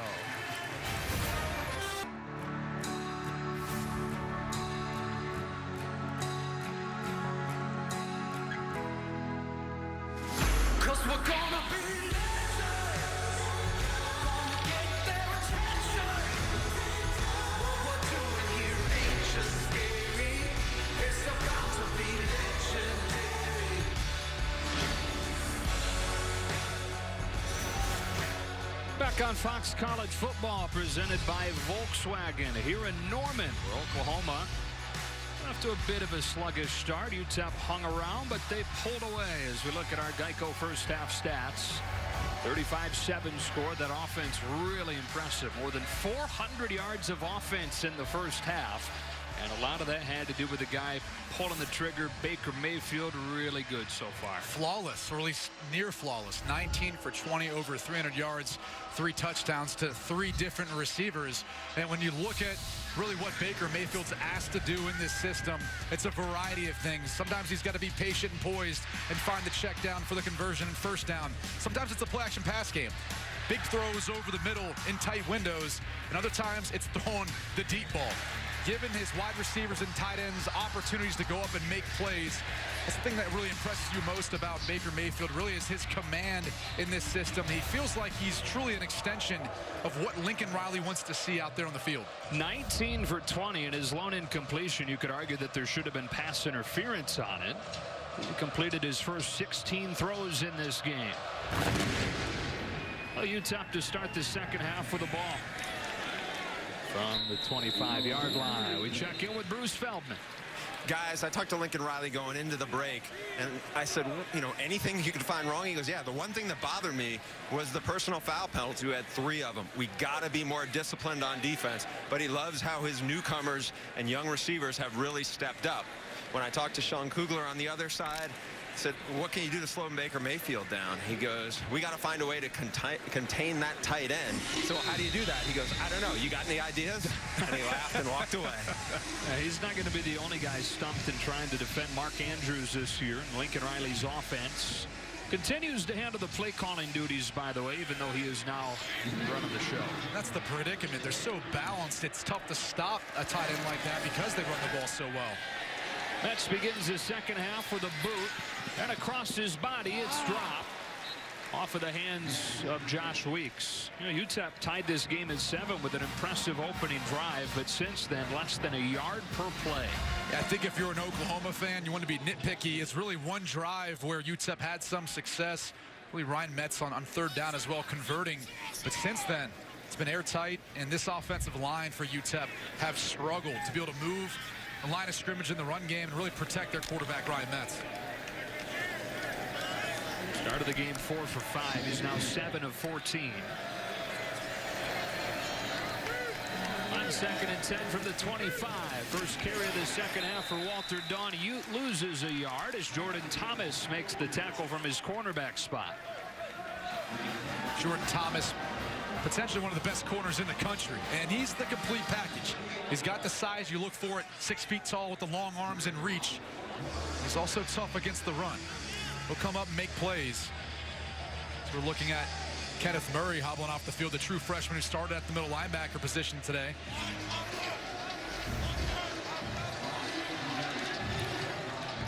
Already lost Jordan Parker to a leg injury.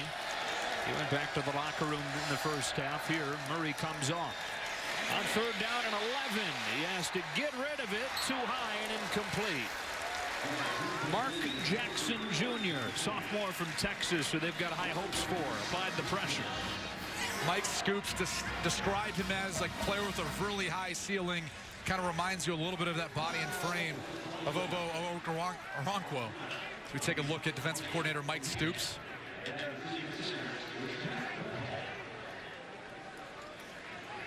He's got to be pleased with how this defense has really responded after the only scoring drive for UTEP today. They forced a 3-and-out to open the second half. Here's Jeff Badette with a fair catch at the 30. Another impressive punt for Alan Luna, averaging about 47 yards a pop so far today. Well, there's Kyler Murray.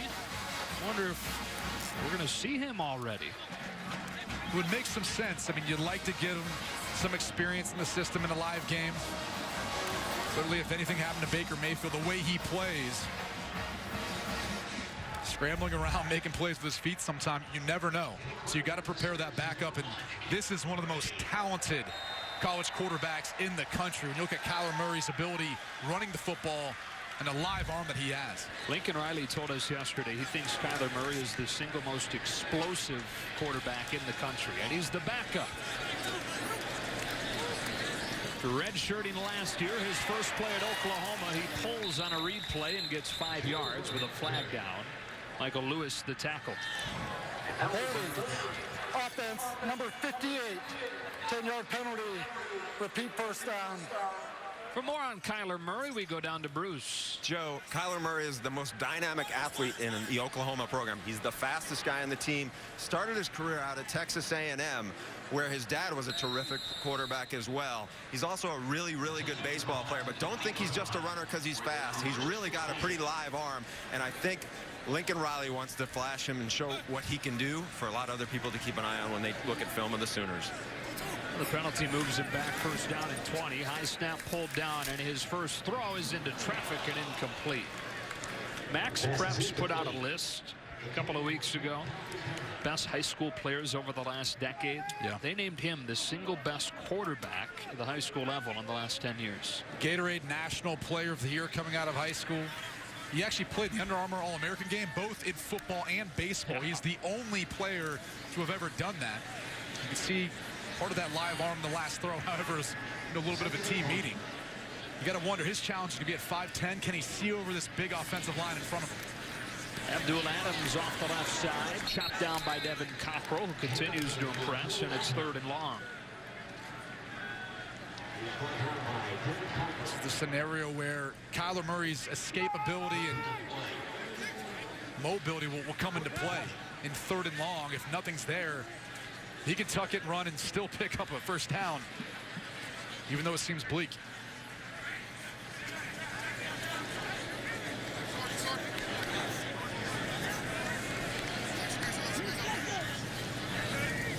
Adams motions out, so it's empty on 3rd and 20.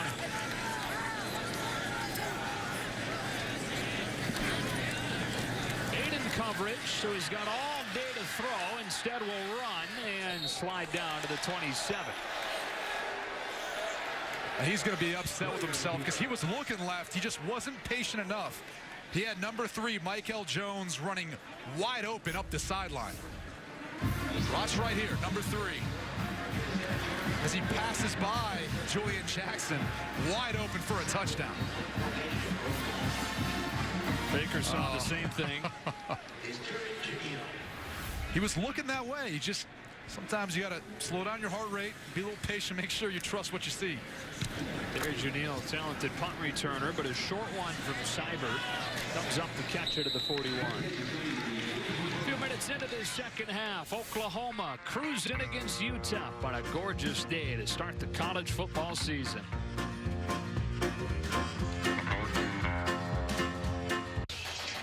Fox College Football, presented by Volkswagen, is sponsored by SoFi, a modern finance company that actually helps you get ahead.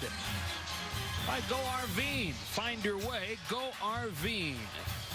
And by AT&T.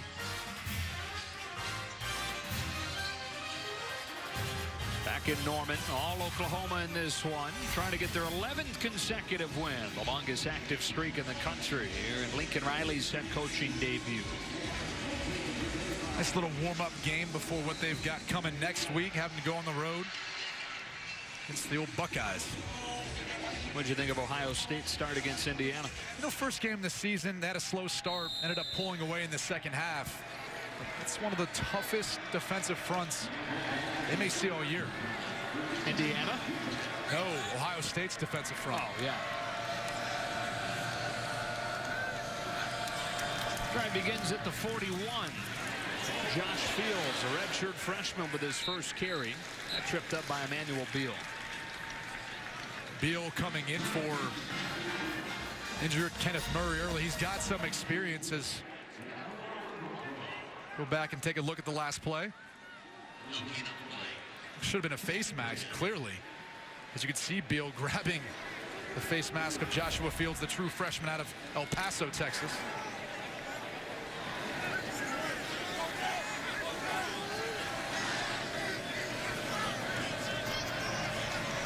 A Wildcat here. It's Kavika Johnson, who was a quarterback in high school and came to UTEP as well, but has moved to receiver. Takes it straight ahead for a yard, and it's third down. And they've used Kavika Johnson from time to time in that manner. That's how offensive coordinator Brent Peace likes to kind of showcase different looks when you go up against this UTEP offense. Sometimes that's just a way of trying to jumpstart things because they've pretty much stalled. After the earlier drive in the first quarter, driving down the field for a touchdown, they really haven't been able to get any momentum on offense since. And third down's been a big issue. They converted both tries on that first drive. 0 for 5 since. Protection's been the biggest issue. They got to find a way of protecting Ryan Metz. And a flag flies. The left tackle, Tully Tillman, was moving early as Will Johnson came flying in.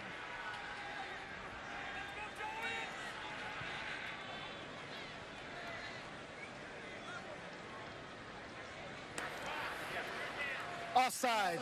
Defense number 12 came into the neutral zone, causing a reaction. 5-yard penalty. It's third down. Instead, they get Johnson, and it'll make it a third down and more manageable. Wasn't quite sure if Will Johnson had gotten all the way into the neutral zone to entice Logan Tully Tillman to move. You also got to wonder, too, maybe Sean Kugler would say, hey, this is an area where if we don't pick up a first down here, it's still go for it on fourth down. Haven't been able to stop the Oklahoma offense. On 3rd and 3, Metz looks to throw and swings it outside for Walter Dawn. Make that Josh Fields, and he's crunched by Neville Gallimore over from his tackle spot. That's the type of effort that you want to see from your defensive tackle, covering down. Beal was able to slow up Joshua Fields, and then it was Gallimore to really come in with the hammer on the end of that play. Wow. 6'2", 310. With a free shot. And the punt team comes out on 4th and 4.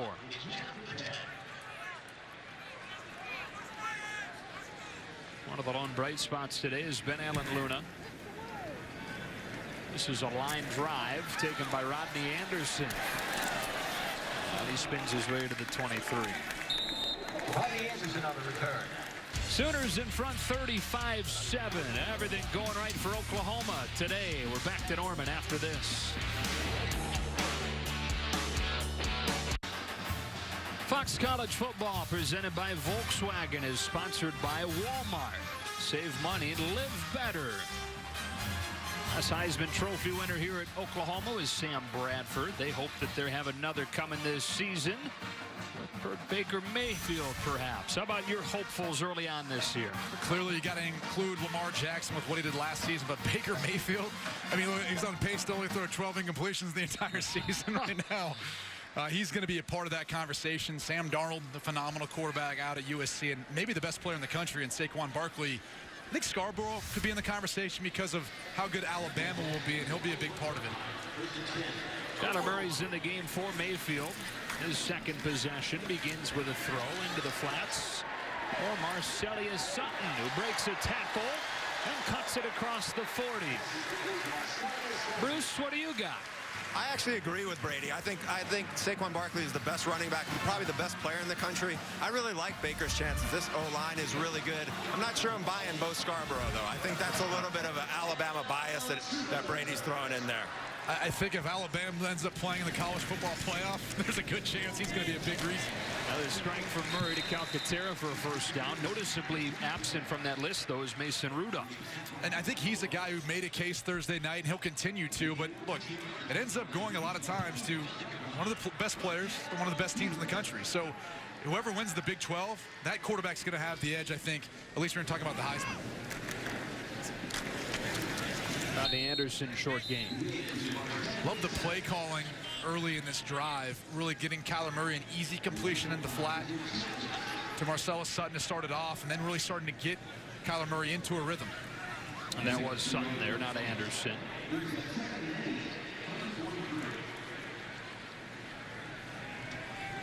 It's one thing that I think Lincoln Riley doesn't get enough credit for is the way he builds confidence in his quarterbacks. He gets them easy completions early, starts to kind of build that momentum so they can take that into feeling more confident in some of the tougher throws.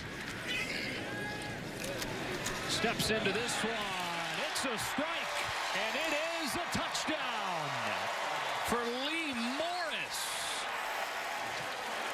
There is a flag down in the backfield.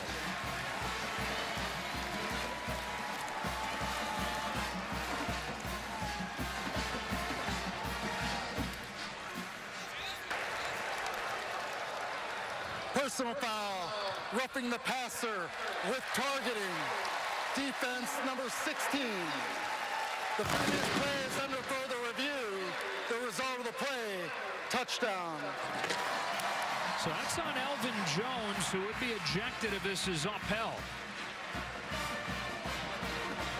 We'll have to take another look.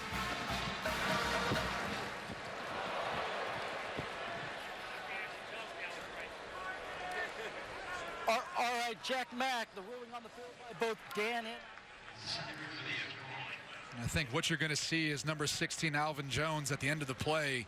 He bursts through the line of scrimmage, and he makes contact with Kyler Murray after he releases the football. So take a look right here.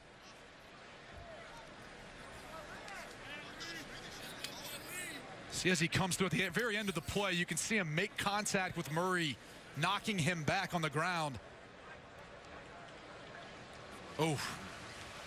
Got our rules experts back in Los Angeles. Of course, Mike Pereira, new to the crew this year, Dean Blandino, the former senior VP of officiating in the NFL. Guys, how did you see this one? Well, I don't know. I'll turn to you, Dean. You can have your first shot at this. Do we have an indicator here? Yeah, and that's what we need to look for, an indicator. It looks like he leaves his feet. He's springing upward in a launching type action, and that would be an indicator, and the hit does look high. Don't think they're going to be able to overturn this. And remember, he's defenseless. So he's in the category of being defenseless, so you can't go to the head or neck area with your helmet, arm, forearm, hand, anything. So to me, based on what we've been able to see, I think you got to stay with this. Forcible, right? Forcible contact's kind of the word or the trigger word we'd like to see there, and that's what you're talking about, Dean, when you can kind of see him launching like that. Exactly. It has to be forcible contact, so incidental contact wouldn't be a foul.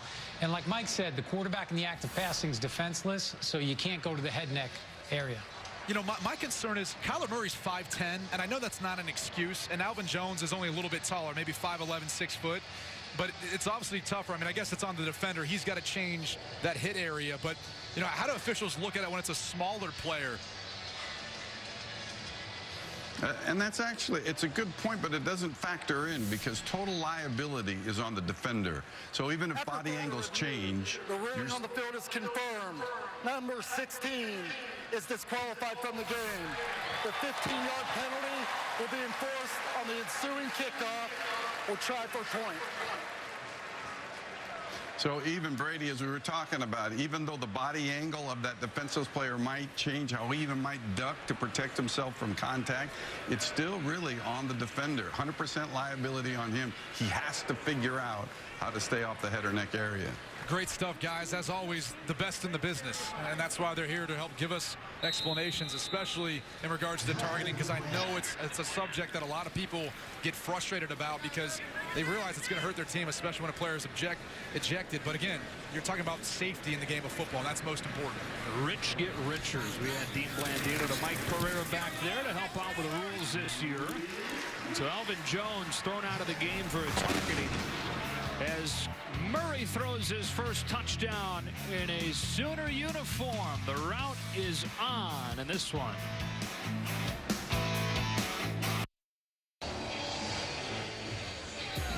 Get ready to start your day with First Things First, weekday mornings on FS1. Chris Carter and Nick Wright kick off the day with the latest in sports. It premieres Tuesday at 6:30 a.m. Eastern on FS1. I know you're excited about seeing that. You're an early riser. Yeah, for me on the West Coast, that's maybe a little early, but 3:30. Really? I thought you usually get up around that time. I will for them, for Chris and Nick. Okay. Alvin Jones leaving the field after the targeting, and not only does he have to leave the field for this one, he will miss the first half of their next game. And he was a major part of that UTEP defense, returning leading tackler from a year ago. With the penalty enforced on this kickoff, Kyle Fowl buries it in the end zone. Time for a game break. Hello, Greg Wolf. All right, Joe, thank you. Let's go to the Coliseum. Number 4 USC, their highest preseason ranking since 2012, taking on the reigning MAC champs Western Michigan. Ronald Jones, 16 yards for the score. Broncos, though, would answer. It's tied at 7 in the first. Joe, Brady, back to you. All right, Greg, what do you think about the Trojans coming into the year, Brady? I think they're going to have a great chance to win the Pac-12 South. You know, it doesn't seem like there's as much competition, but it's really going to come down to the Pac-12 championship game, whether it's Washington, as we saw them beat Rutgers last night, and really Stanford, who I think is going to be very competitive. I think Oregon. We've got a chance to go out and watch Oregon next week. I think they're a team to look out for in the Pac-12 North. Empty set from the 25-yard line. He zips a slant. Eddie Senegal hangs on to it for a gain of 8. I'll tell you what, if there's one thing that really impresses me on film about Ryan Metz is it's his accuracy and then the 3-step game. And shotgun, it's really 1 step, but he is pinpoint accurate. You know, when he decides where he wants to go with the football, he can really stick it in there in the tightest of windows.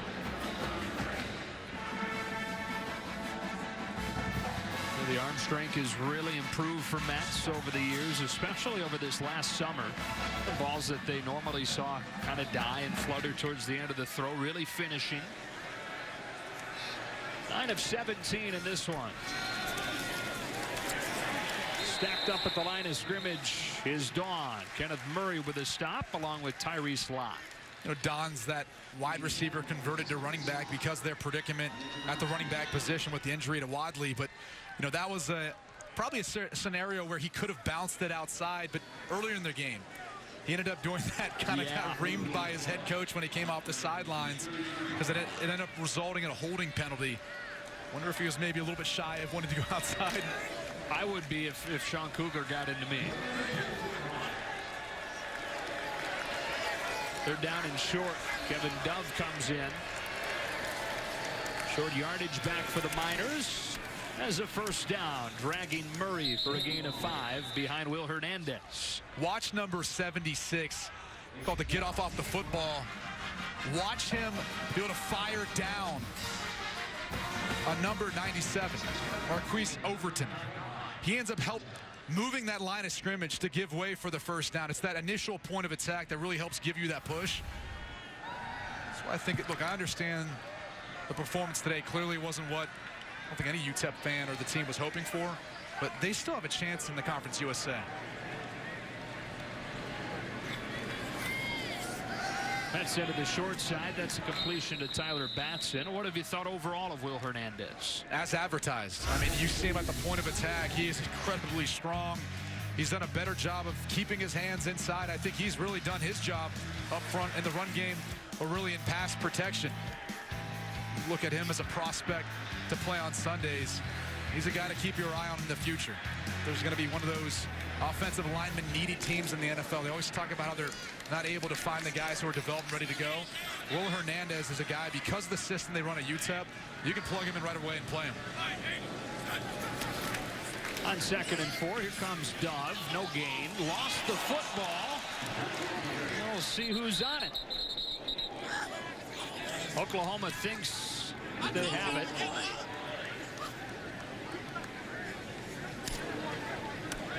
On the defense, first down. And it is recovered by the Sooners. Marquez Overton with a fumble recovery.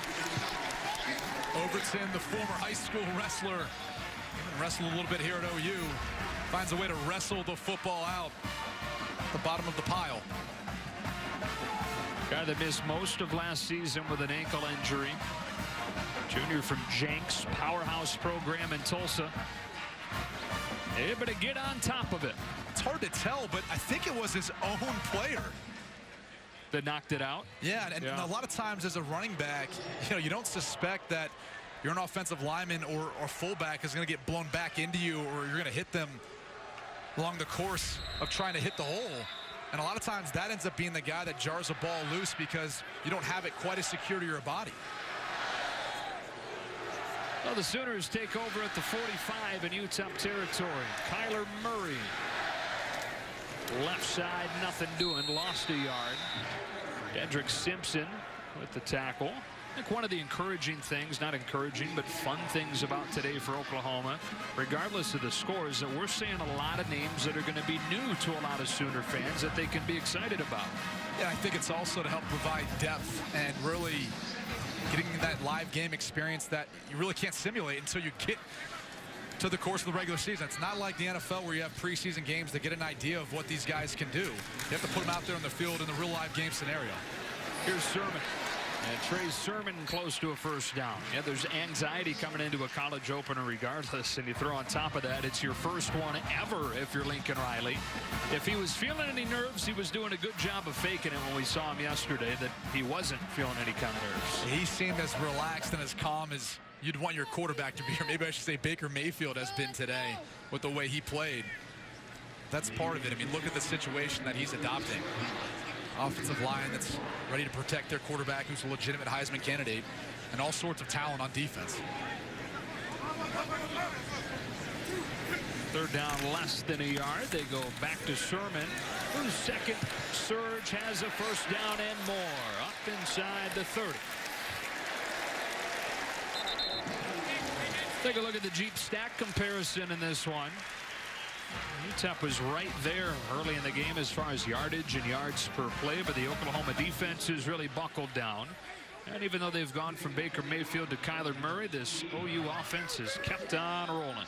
One of the things that we've talked about coming into today's game is that change from a 3-4 to a 4-3 for Oklahoma's defense. And the reason being is they want to get more pressure on opposing quarterbacks. They want to get more negative plays. And as we'll describe it, they want to be more on angles. When you play in a 3-4, you've got guys head up on the offensive linemen. It makes it harder for them to be able to shoot those gaps to try to get penetration.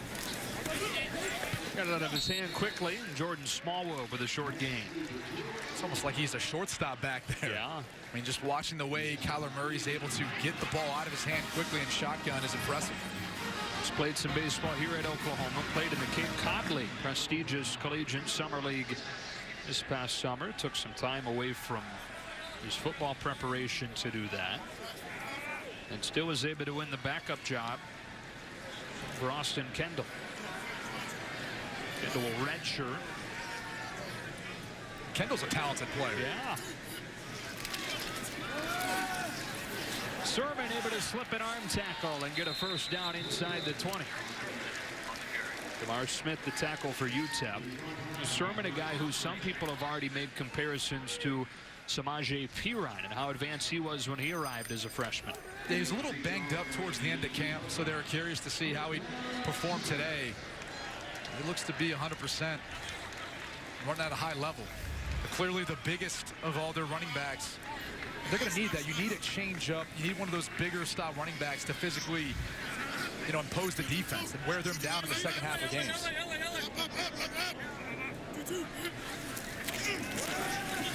Murray pulls this one and slips, getting a couple yards. I mean, if he would have kept his feet, there was some room to make some moves. And for anyone who's seen Kyler Murray in his past, I mean, this young man can make a lot happen in a short amount of time. But a couple times I feel like he should have just given the football off. And look, this is an opportunity he gets to play. You don't know how many more times he will this season, so I'm sure he's eager to keep the football and try to make some plays when he can.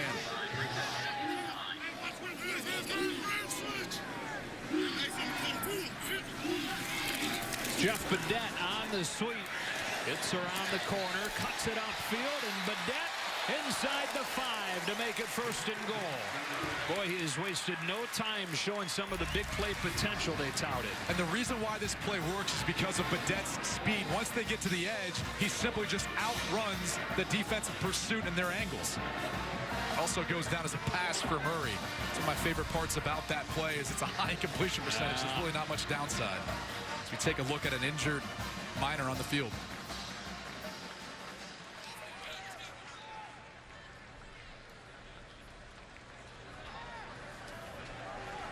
When you get into a stage of an opener like this, a team like UTEP and Oklahoma at this point too, all you're hoping is that you can get out of here as healthy as possible.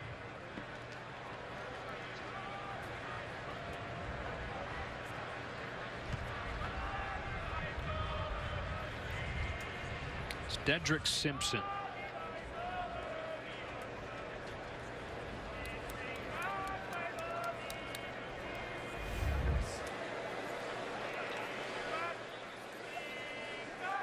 Obviously good coverage downfield, or good hustle by Simpson.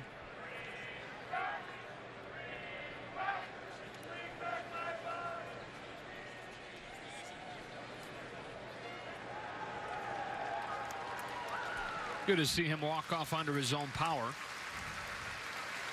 Oklahoma will have it 1st and goal from the UTEP 1.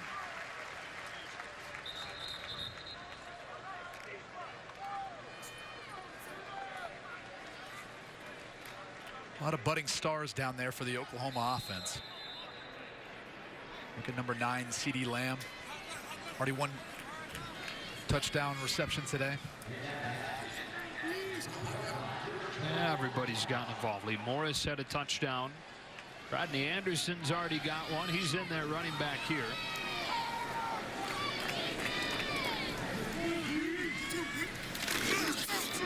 They spread the love to Jackson Yules and get him a touchdown.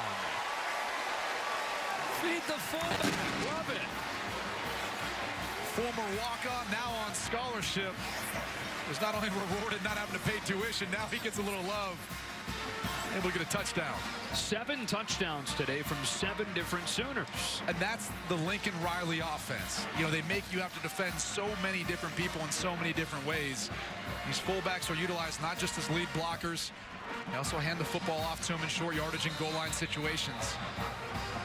And everything else is built off of that. I think that's the thing that we've seen from Lincoln Riley since he got to Oklahoma is whatever they do in the run game, they've got a boot action or play action off of it to hurt you in the passing game.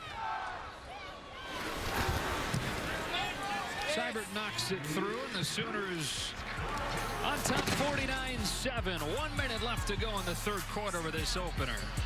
Be humble. Sit down.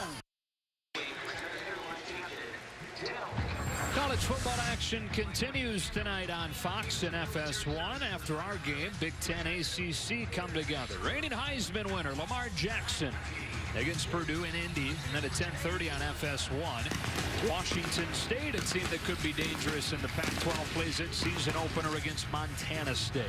And led by quarterback Luke Falk, who is one of those guys who's jumping up the draft boards. More people watch him, the more they like him. And they could contend too. I think they lost some pieces on defense that may hurt them going into this year. But what about Lamar Jackson? maybe the most electrifying player in college football. 51 total touchdowns last year. Our colleague Joel Klatt sat down with him. He said, I've gotten better at everything. Believe it or not, if that's even possible. Well, good to see tonight. Yet it seems like nobody's even talking about it. After winning the Heisman a year ago, he said that does not go unnoticed, that he's not getting a ton of love, despite being the reigning Heisman Trophy winner. Let's check in again with Greg Wolf for a game break. Joe, thanks. Let's go to AT&T Stadium. Number 11, Michigan trailed 17, ranked Florida at the half. Here's Karen Higdon, 3-yard score. Wolverines have added 2 field goals since. They lead at 26-17, and Florida has pulled their quarterback. Notre Dame transfer Malik Zaire has come in since Brady wasn't available. Guys.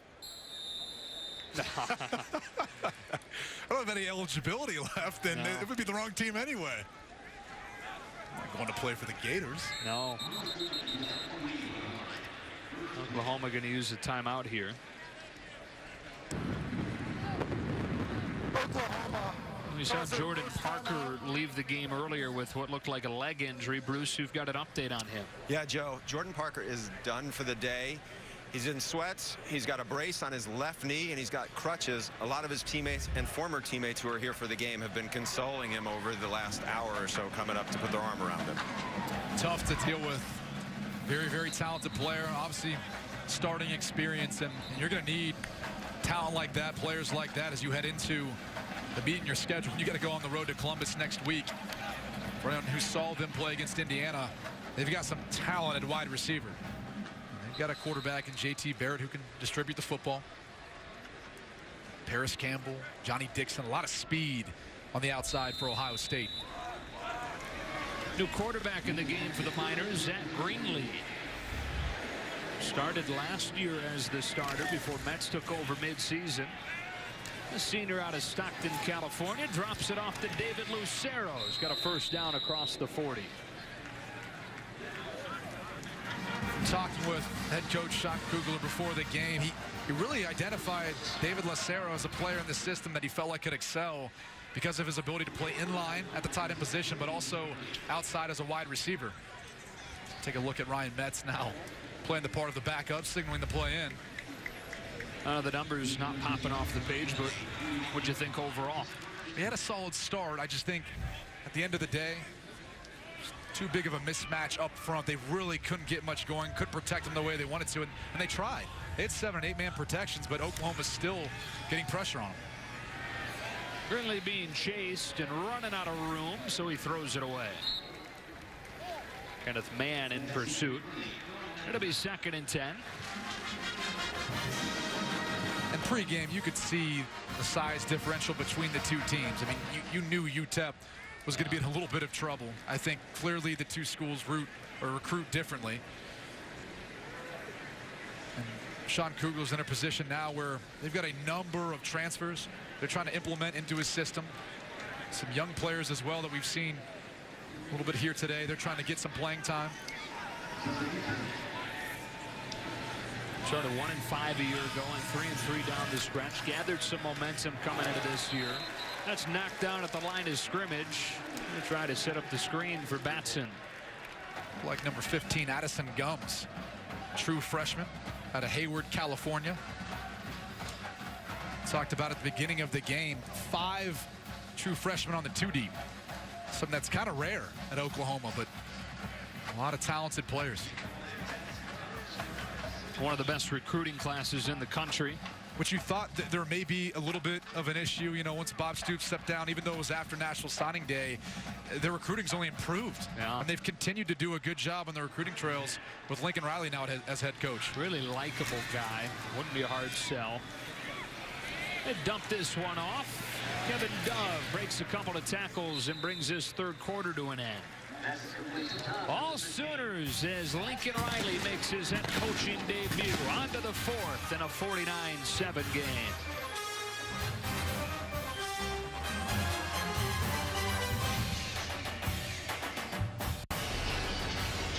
Back for the 4th quarter on Fox College Football, presented by Volkswagen. A punt to begin the quarter. A busy day for Alan Luna. C.D. Lamb back to return it.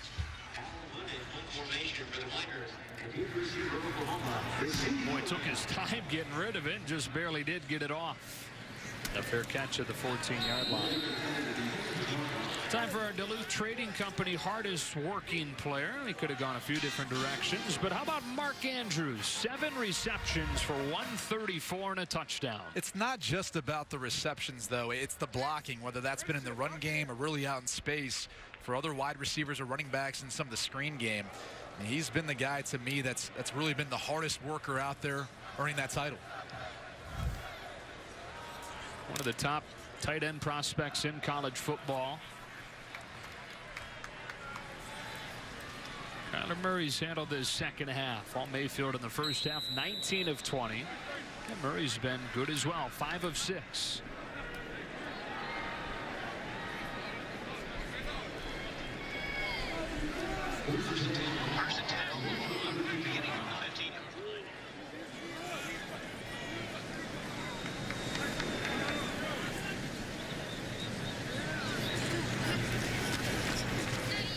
There's Marcelius Sutton on first down for a gain of 4.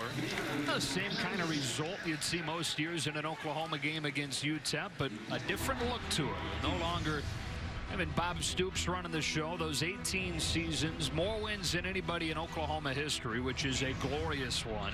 10 Big 12 championships out of the 18 years that he was the head man, and of course the national title in 2000. In that span, they've won more Big 12 championships than home losses. That's crazy. Like 9 home losses over that span. Sutton's got a first down. Good blocking out front from Lee Morris.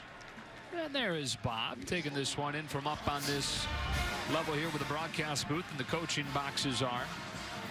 Talking with defensive coordinator and brother Mike Stoops.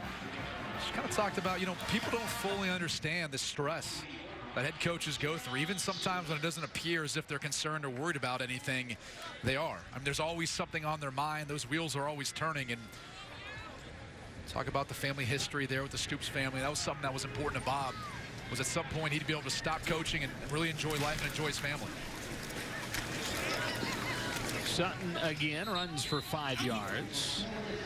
And didn't take long for him to enjoy life. You never would have seen this while he was coaching, but look at this. D.L. Hewley and George Lopez, Arsenio Hall, getting together for a little retirement party soon after he hung it up. I didn't realize he was such a big comedian. I mean, he's hanging around some of the best in the business. Kind of surprising. Still waiting for my invite to that bocce ball tournament. Yeah, right? You should have one in the mail on the way. Here's Jordan Smallwood. A first down and down to Bruce. Guys, I thought it was interesting when we talked to Mike Stoops, his brother, yesterday. I had asked him, you know, how does it feel with Bob not being here? And when you see him, what's his kind of dynamic like? And he just said, this is such a grind with coaching. You know, it's all they really know, and they're just kind of doing it, and it's on you 365. And he said he felt good for him because he seemed like he was really happy and genuinely relieved at, you know, not being in the middle of this all the time. Brown into UTEP territory on his second reception of the day. And, you know, it's not like Bob Stoops has suddenly disappeared. He's obviously here today. This is not his first appearance at Memorial Stadium or in the football offices. He's been a constant not constant, but consistent presence, and everybody still wants him around. And Lincoln still wants him around. He talked about his influence still, and even some of the changes that they've made. He said changing from a 3-4 to a 4-3 was something that Bob was talking about beforehand. It's something that we agreed upon was the best thing to do for our defense.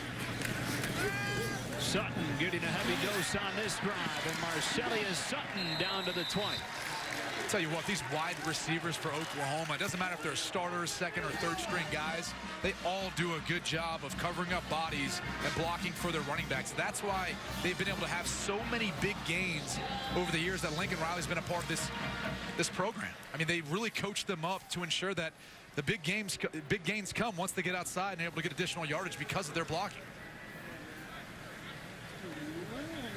A good block on that play from Carson Meyer, the fullback as well. Seen 2 fullbacks get touchdowns today already. Dimitri Flowers and Jackson Ewells.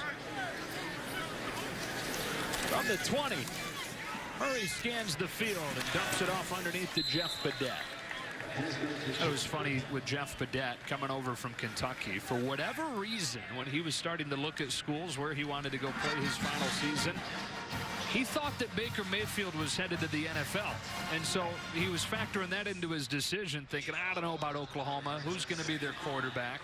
Wasn't until his third official call over the phone, talking recruiting with the Oklahoma staff, that he realized, oh, wait, Baker's coming back? And at that point, they started texting back and forth some, and that was a big part of why he chose to come here, to be able to catch passes from Mayfield. Zips this one sidearm for Brown, and he's inside the 5. That ball comes out as he hits the ground. They mark him down. First down and goal. Brown, sophomore out of Hollywood, Florida, has a ton of speed.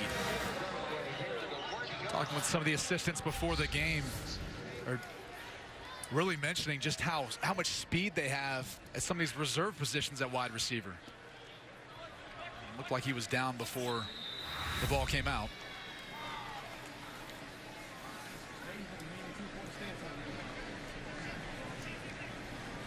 Took a timeout taken.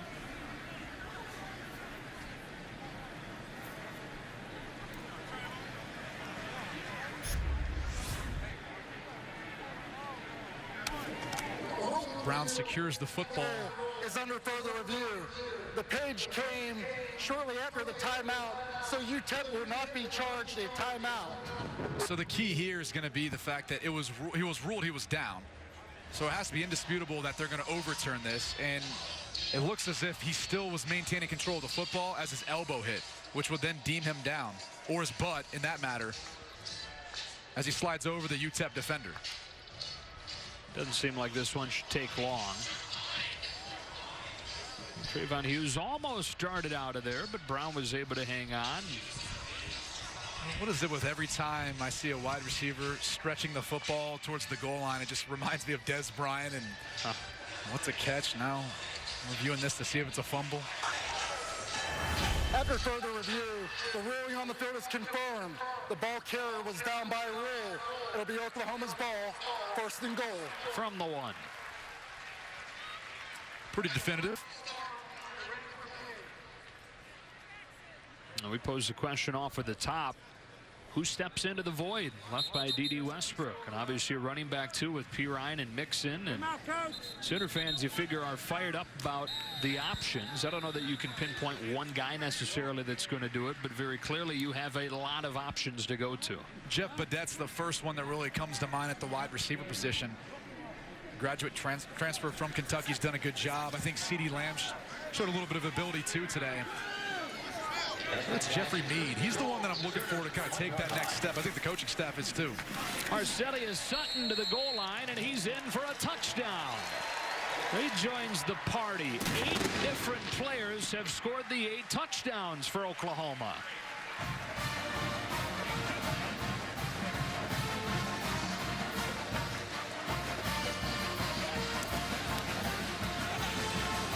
These are the sorts of experiences that when you're a young player going in and getting reps at the end of games, they help to provide us huge confidence boosters. So the next time you have to go in, it may be more of a crucial situation versus a tougher opponent, maybe on the road, maybe versus Ohio State next week, but you know, you carry these memories and these plays with you as you move forward.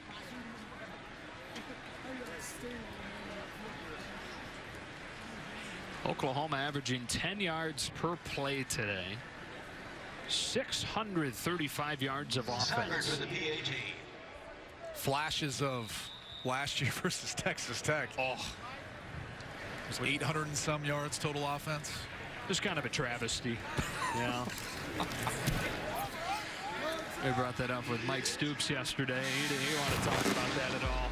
8 different players have scored the 8 touchdowns for Lincoln Riley in this one. All Sooners in Norman. Fox College Football is presented by the all-new Volkswagen Tiguan, the new king of the concrete jungle. And is sponsored by Wells Fargo, building better every day. And by Wendy's Fresh, Never Frozen Beef Hamburgers, the official hamburger of the NCAA. Joe Davis, Brady Quinn, Bruce Feldman back in Norman, where Oklahoma's rolling UTEP 56-7. Some of the things you always are concerned with coming into the first game of a season is penalties. Oklahoma had 5, a number of personal fouls. That's something to clean up, but special teams. And so far, they've been okay. Austin Seibert did have 1 kickoff out of bounds. Something that you really can't afford to do versus tougher opponents, but for the most part, they've been pretty clean.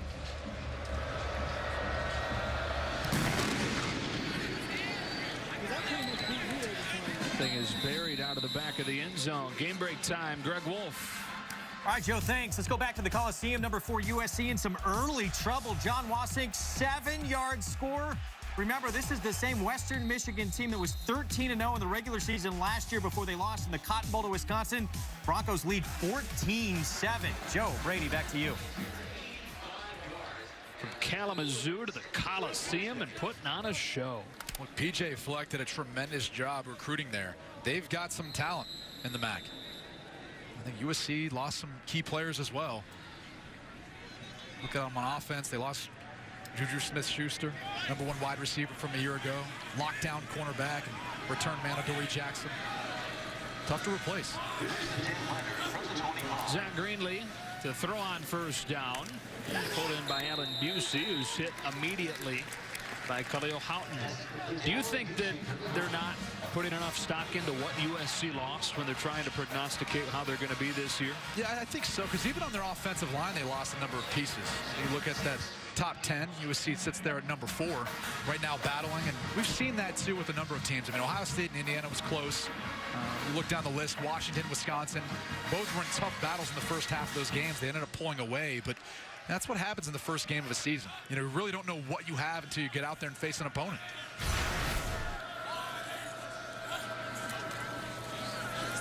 On 2nd and 6, floating one down the sideline and perfectly done by Greenlee, but there is a flag down as Busey has his 2nd consecutive grab.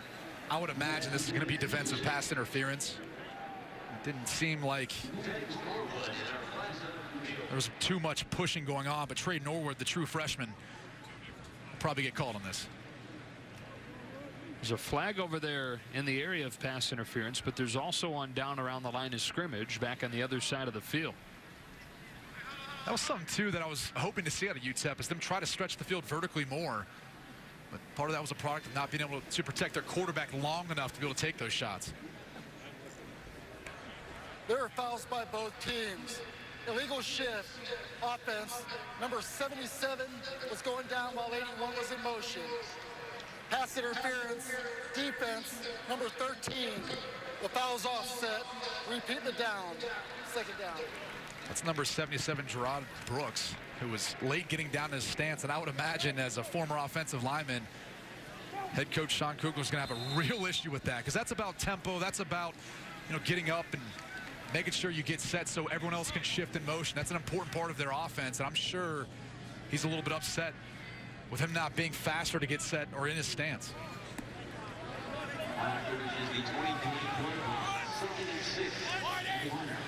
A 2nd down and 6. Play clock winding down. They get it off. Greenlee steps into his throw, and strong hands to pull it in by Busey again.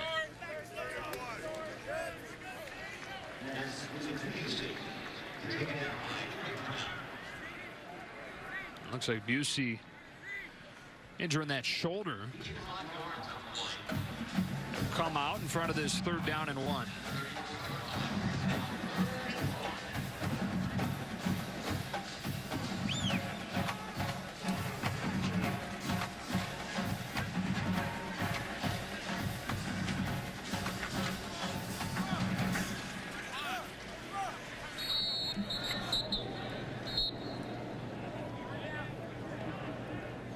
Timeout, UTEP.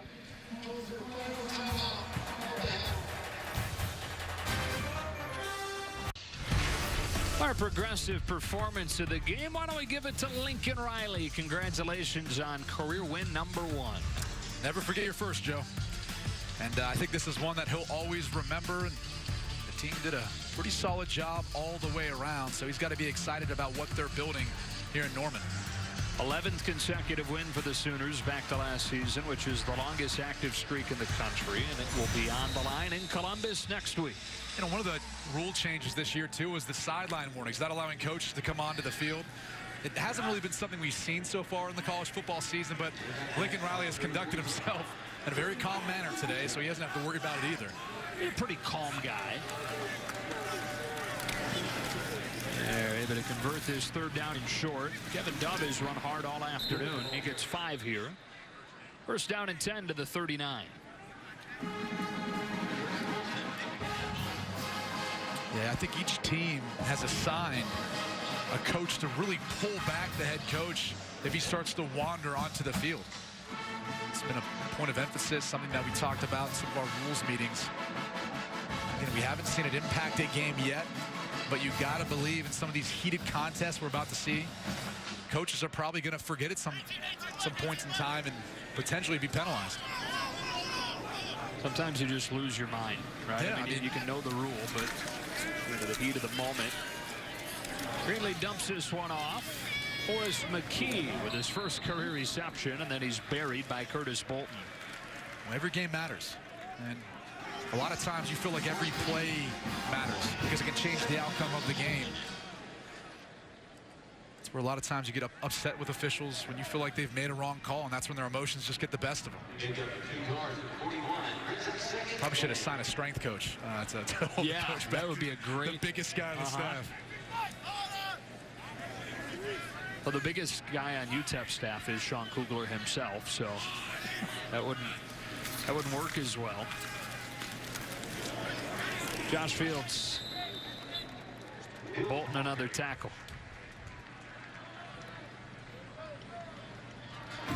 Bolton, very versatile. Coming into this game, they talked about him playing Sam, Mike, or Will. Still kind of getting an understanding of when to use his speed. He's been a guy who's flashed since he's entered the game. Seems to have that quote-unquote nose for the football. Good football instincts and IQ.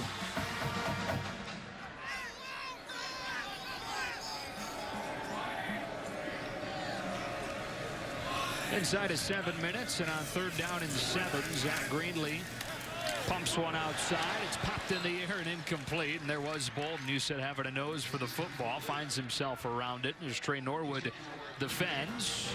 That makes it 4th down. If you're an Oklahoma fan, you've really got to be pleased about even the reserves, the way they've come in and be able to shut down the UTEP offense. Trey Norwood's been involved. Obviously, Curtis Bolton. He's a redshirt junior, a little bit older, but I mean, still, you've got to have the versatility to be able to put in players different positions, and Bolton is that guy.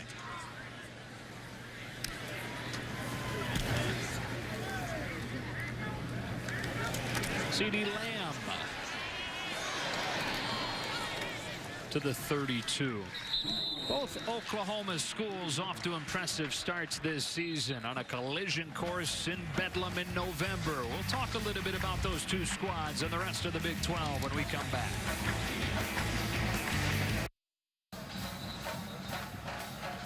The road ahead for these Sooners, sponsored by Coors Light. Some tough games on this schedule. First up, Ohio State next week on the road.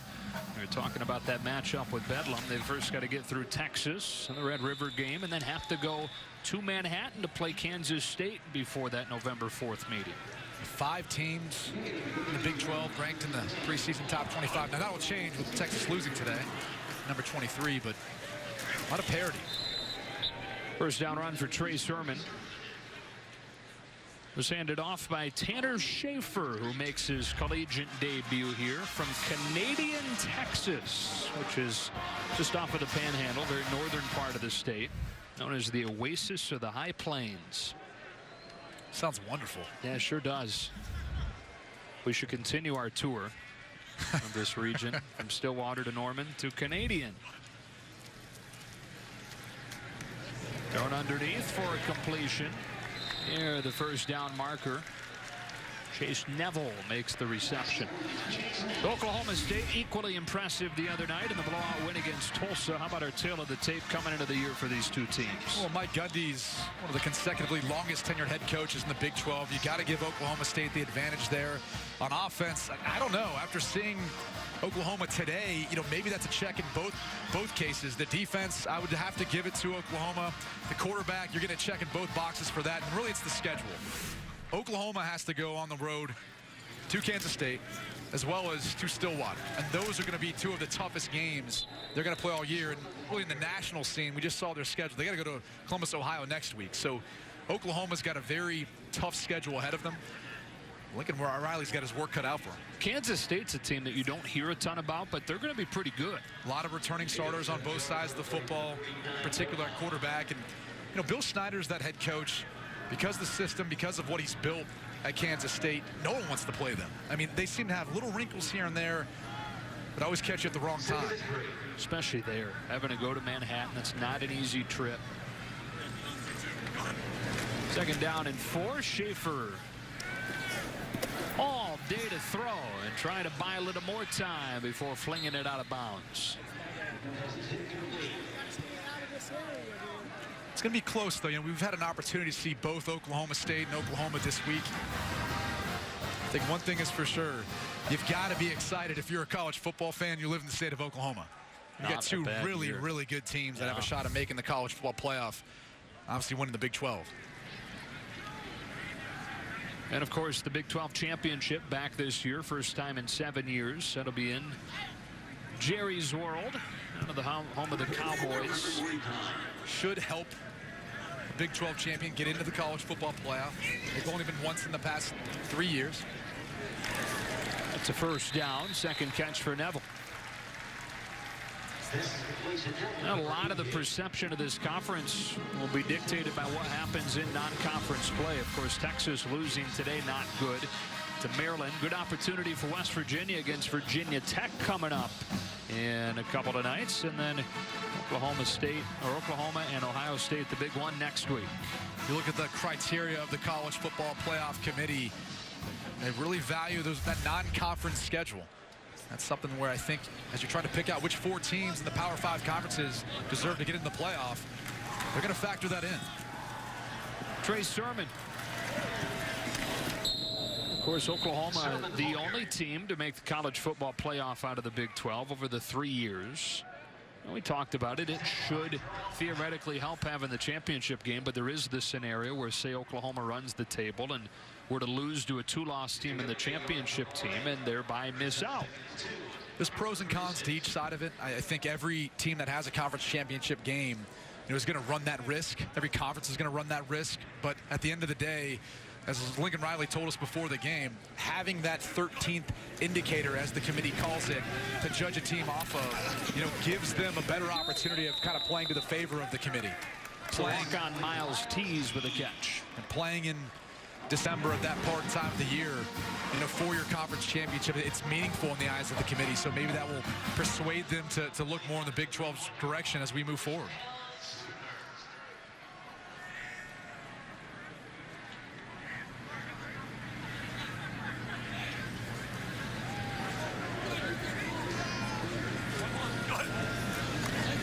Najee Bassoon, the latest to touch it for the Sooners, and pinwheels his way back to the line of scrimmage and gets a yard.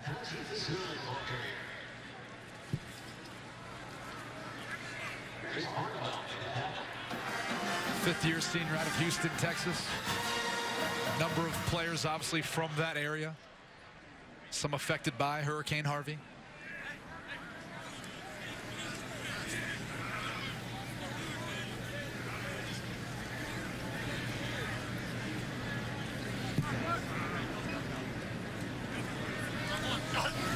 Inside of 2 minutes now. Schaefer in trouble and able to get rid of it. Incomplete. Time now for the winning duo, sponsored by Volkswagen. Why settle for an SUV when you can have an SUVW? Mark Andrews caught 7 passes from Baker Mayfield today for 134 and a touchdown. Surprise, surprise. And this is a matchup that coming into the season, I think a lot of Oklahoma fans were very familiar with. The biggest question is out at wide receiver. As much as you love seeing this connection, we've seen that in the past. We need someone else on the outside to step up for Oklahoma, like D.D. Westbrook did last year. But soon, and I mean, Andrews is just a total matchup nightmare. It's because of his size and really his versatility, being able to block on the line of scrimmage, and as well as Oklahoma runs the football, that just makes their play action pass that much more effective. And we saw on the touchdown catch down around the goal line, I mean, it's incredibly hard to stop. An offensive line, tight ends, those guys have a 3-yard cushion. When you're sitting on the 4-yard line, you know, how do you tell the defensive line and the linebackers to be able to get a read on whether or not the guy's given the football, whether it's a run or a pass? In the NFL, it's only 1 yard. That's something I wouldn't mind seeing changed. A little more uniformity there. Bassoon loses a yard. That's a turnover on downs. Inside of a minute left to go. We've got one more break for you. Back to finish it off after this.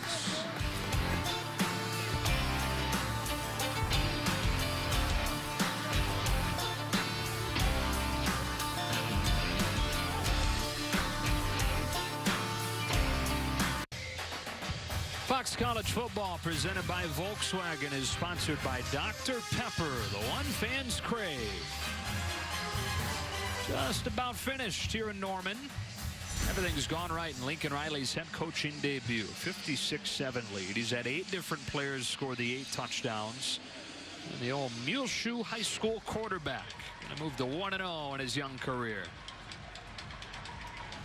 He is the right age to be able to rack up a lot of wins here.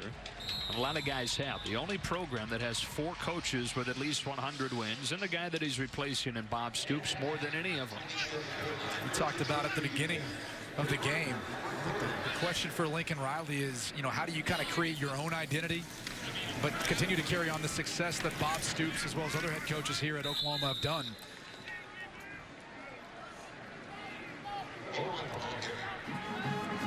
Ronald Awatt, first carry. Happy 34th birthday for him on Tuesday. Still the youngest head coach in FBS. A lot of things working in his favor, though, too, right? You got a quarterback like Baker Mayfield going in his last year of eligibility. You got Kyler Murray lined up behind him. Tremendous facilities here in Norman. And he said that he realizes that there's probably not a better situation to step into. Probably not a better head coaching office for a part-time meeting with them. Can you believe that? I felt like I was in an old cathedral. It's like 1,500 square feet or something. It's ridiculous. And no joke, while we were in there yesterday meeting with him, the practice flyover for today's game happened right over his office. Like, this is not real life here. We're at a flyover mid-meeting. This palatial office. Sure, that thing opened up and Bob Stoops was like, well, wait a minute. Maybe I'm not totally sure. I know this much. If he talks about sleeping at the office, I do not feel bad for him because that is one of the most nicest offices we've ever been in. They want downhill for the final play here in Norman. Baker Mayfield, 19 of 20 for 329 to help Lincoln Riley win his head coaching debut. 56-7 the final score in this one. Stay tuned after the break. Rob Stone and the guys in LA for more post-game coverage. Joe, Brady, and Bruce saying so long from Norman.